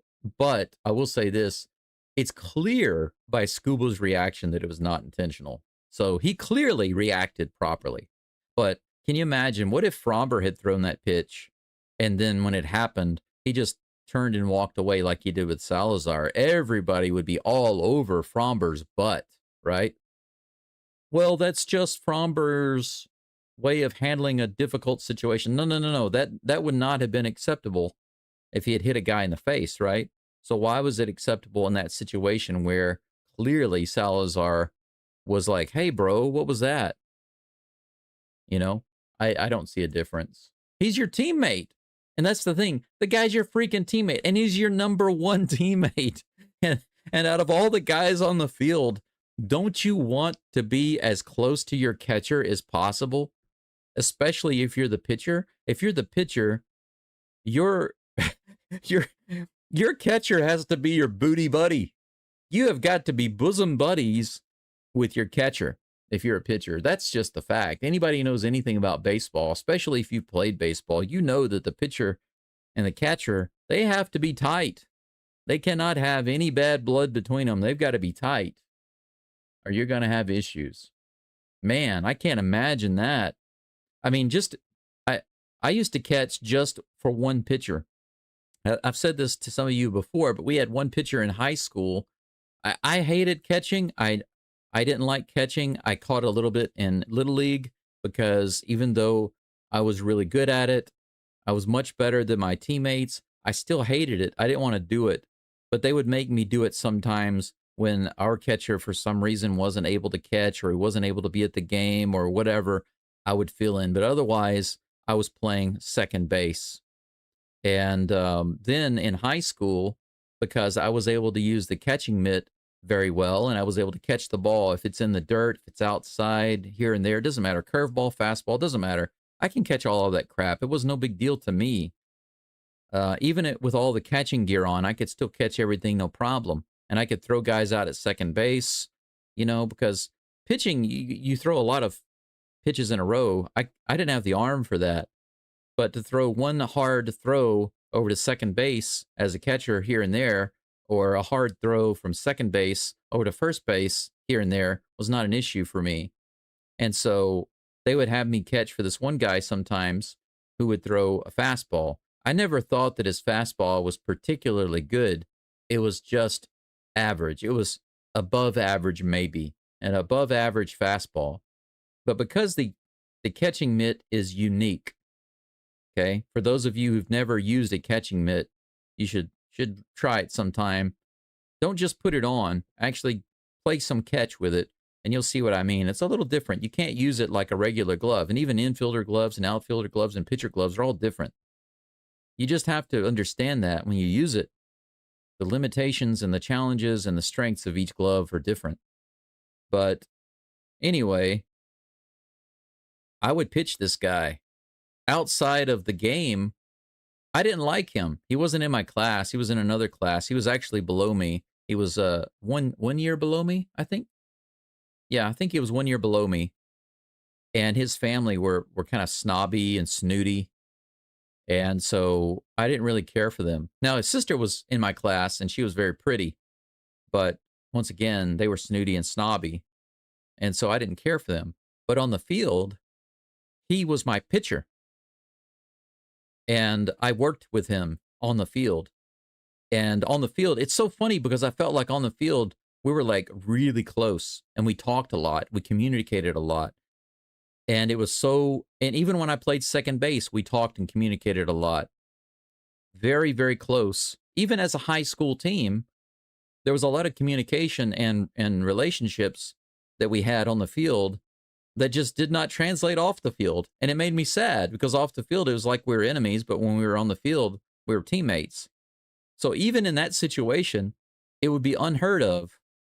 Even if he had hit me, if he had thrown the wrong pitch, I was expecting a curveball and he threw a fastball and it got past me and it hit me. He'd be like, whoa, whoa, whoa. My bad. Are you okay? But Fromber didn't do that. I'm sorry to keep beating a dead horse. I really feel like that has contributed, and some other things have contributed to this mentality, especially the injured mentality of the Astros, where all of these injuries and the difficulties they've had this year, they've kind of like taken that on as their identity. And if you've got an identity of we're an injured team, we're beat down, then you're going to play like an injured team. You're going to have that mentality, and you're going to play like a beat down team. And that means you lose. You lose. Take a look at the score right now. on the screen, it's 6-0 at the end of the game. The A's won 6-0. And when you think that you're a beat down, injured team, that's what's going to happen to you. You're going to lose to teams like the A's 2 games in a row. You're going to get swept by the A's in 4 games. You're going to get skunked by the A's 6-0. You're going to miss the playoffs if you have this mentality that I'm a victim, I'm injured, I'm hurt, I'm down on my luck. Well, if you say that and you believe that, then you will play like that. And I think that's what the Astros are going through right now. It's an emotional thing because they have the talent. They have the talent. Let's see here. He did break his nose? Yeah. Yeah, I don't know the details of it. Charlie says, I remember when Aroldis Chapman took a dive to the, or took like a drive to the face. He was in a pool of blood. That was scary. That was way back when he was a Red. I don't think I ever saw that. I'm going to have to go look that up. It sounds terrible. PK says if Fromber threw that game with that, well, there might have been a brawl. Yeah, there might have been. Everybody probably would have thought it was deliberate, because of his response. PK says, do a great job. Thanks for the show. Keep rolling. Thank you for the compliment. Thank you for being here. Thank you all for the likes, for sticking around and bearing with it. How do you stick around? Seriously, though, how do you stick around when it gets into the later innings, It gets to the 6th or 7th inning, the A's tack on a couple more runs, and it's already 6-0. How do you stick around? But thank you for doing that to support me and what I'm doing here. And Charlie says, thank you also. You're welcome. Awesome. You guys are great, too. Thank you for the super chats, especially my donors who came in today. I was not expecting to make any money off the live stream today because the honest fact is that when the Astros are not playing well, the fact is that it hurts the stream. It hurts the subscriptions, the number of viewers, the number of likes, and super chats, PayPal donations, all of the above. Everything goes down. And the sad thing about that is that whenever that happens, YouTube assumes that my content is not so interesting today. Well, it's kind of true. It's kind of true because that content relies very heavily on how the Astros are doing, right? So if they're not doing well, then the stream tends to do less well. And in turn, I do less well. And then I'm pushed out to fewer and fewer people. We can take a look at some scores right quick. I've got those on the screen for those of you who are interested, some scores around the league. The Texans have a game coming up soon against the Titans. This is a home game. I'm going to be doing that game, by the way. Washington beats the Braves 4-3. The final of the Milwaukee San Diego game, the Padres, 3-1. The Brewers win. The Tampa Bay Rays beat the Orioles 6-2. The Detroit Tigers lost again. The Cleveland Guardians beat them 5-1. The Pirates beat the Reds. Congratulations to Dr. D. I know he's a big Pirates fan. 4-3 was that score. The Marlins beat the Phillies. No, lose to the Phillies. I'm sorry. I had it backwards. 1-11. The Phillies beat up the Marlins. Man, speaking of beating up, the Yankees continue to beat up the White Sox. 8-1 today. And speaking of the dirty Sox, the Boston Red Sox beat the Blue Jays 7-1. Holy shnikes. The Mets get curb stomped by the Curbs 10-3. The Rangers won a game. Good for you. Good for you, strangers. 4-2 over the Twins. They beat the AAA team. Kansas City falls to the Angels 2-3. Dodgers are in extra innings right now with the Diamondbacks 4-4 in the bottom of the 10th. The Mariners destroy the Rockies again, 9-2. They continue to roll. Interested to see how they'll do against the Dodgers. The Cardinals lose to the Giants 3-4. And of course, our game today, the Astros get skunked by the A's and lose the series 0-6. Tomorrow's game, I think the time is going to be different for tomorrow's game. Let me take a quick look. Let's take a looky-see.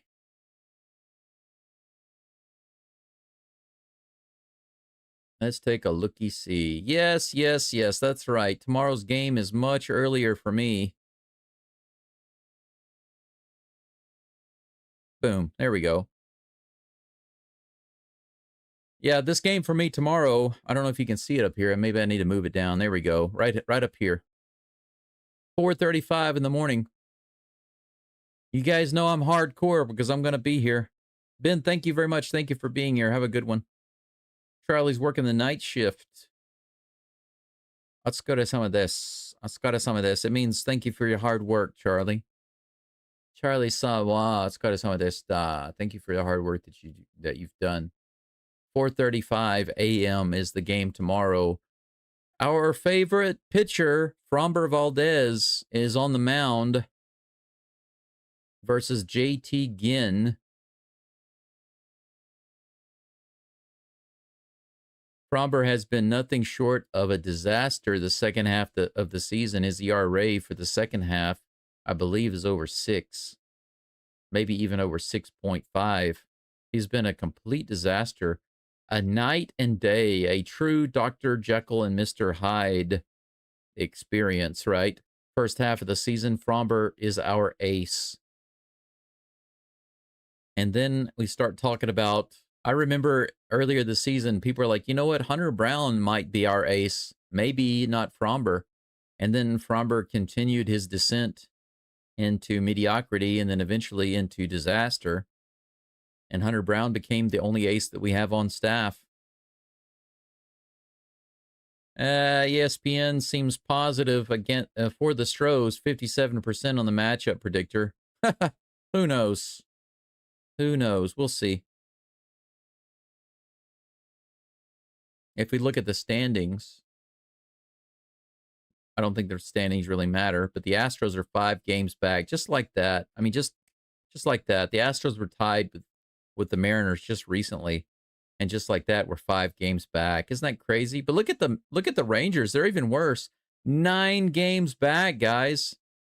How amazing has this been? The Rangers were threatening to catch up. The Astros were tied for first place, and just a few days later, we're down 5 games, and the Rangers are down 9 games. Isn't that insane how fast things can change? That's why you can't give up even right now. I mean, still the Astros can turn things around, but I want to take a look at the playoff picture.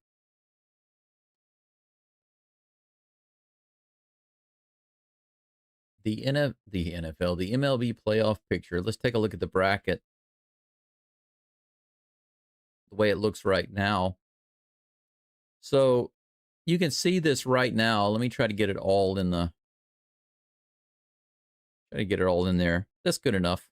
Over here on the left side, you can see that the sixth spot is currently with the Detroit Tigers. But the Tigers have been losing like crazy. If the Astros can actually manage some wins and the Tigers keep slipping, then the Astros could wind up getting this last spot. You know what? You never know.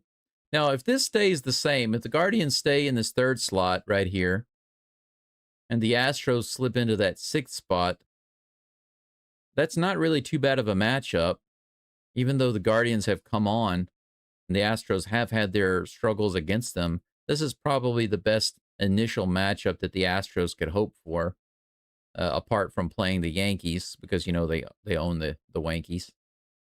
But I know it sounds crazy, but stranger things have happened. If they were to get into this spot right here, play the Guardians, they could win and move into playing the Mariners again. We could get revenge. How awesome would that be? Can you imagine what a year this would be? Even if the Astros got into the ALCS and got destroyed by one of the other teams, can you imagine if they knocked the Mariners out of the ALDS? Oh man, the Mariners fans would never, ever forget that. They would remember that forever. The Astros don't even need to go to the World Series to make us happy. All they have to do is get to the ALDS and knock the Mariners out. From there, it doesn't matter. Everything else is just gravy. Everything else is just icing on the cake. Maybe icing on the icing. Anyway, that's it for now. I think that's all we got for you today. Thank you very much. I will see you all tomorrow for game number 3. Let's see if the Astros can actually start scoring some runs.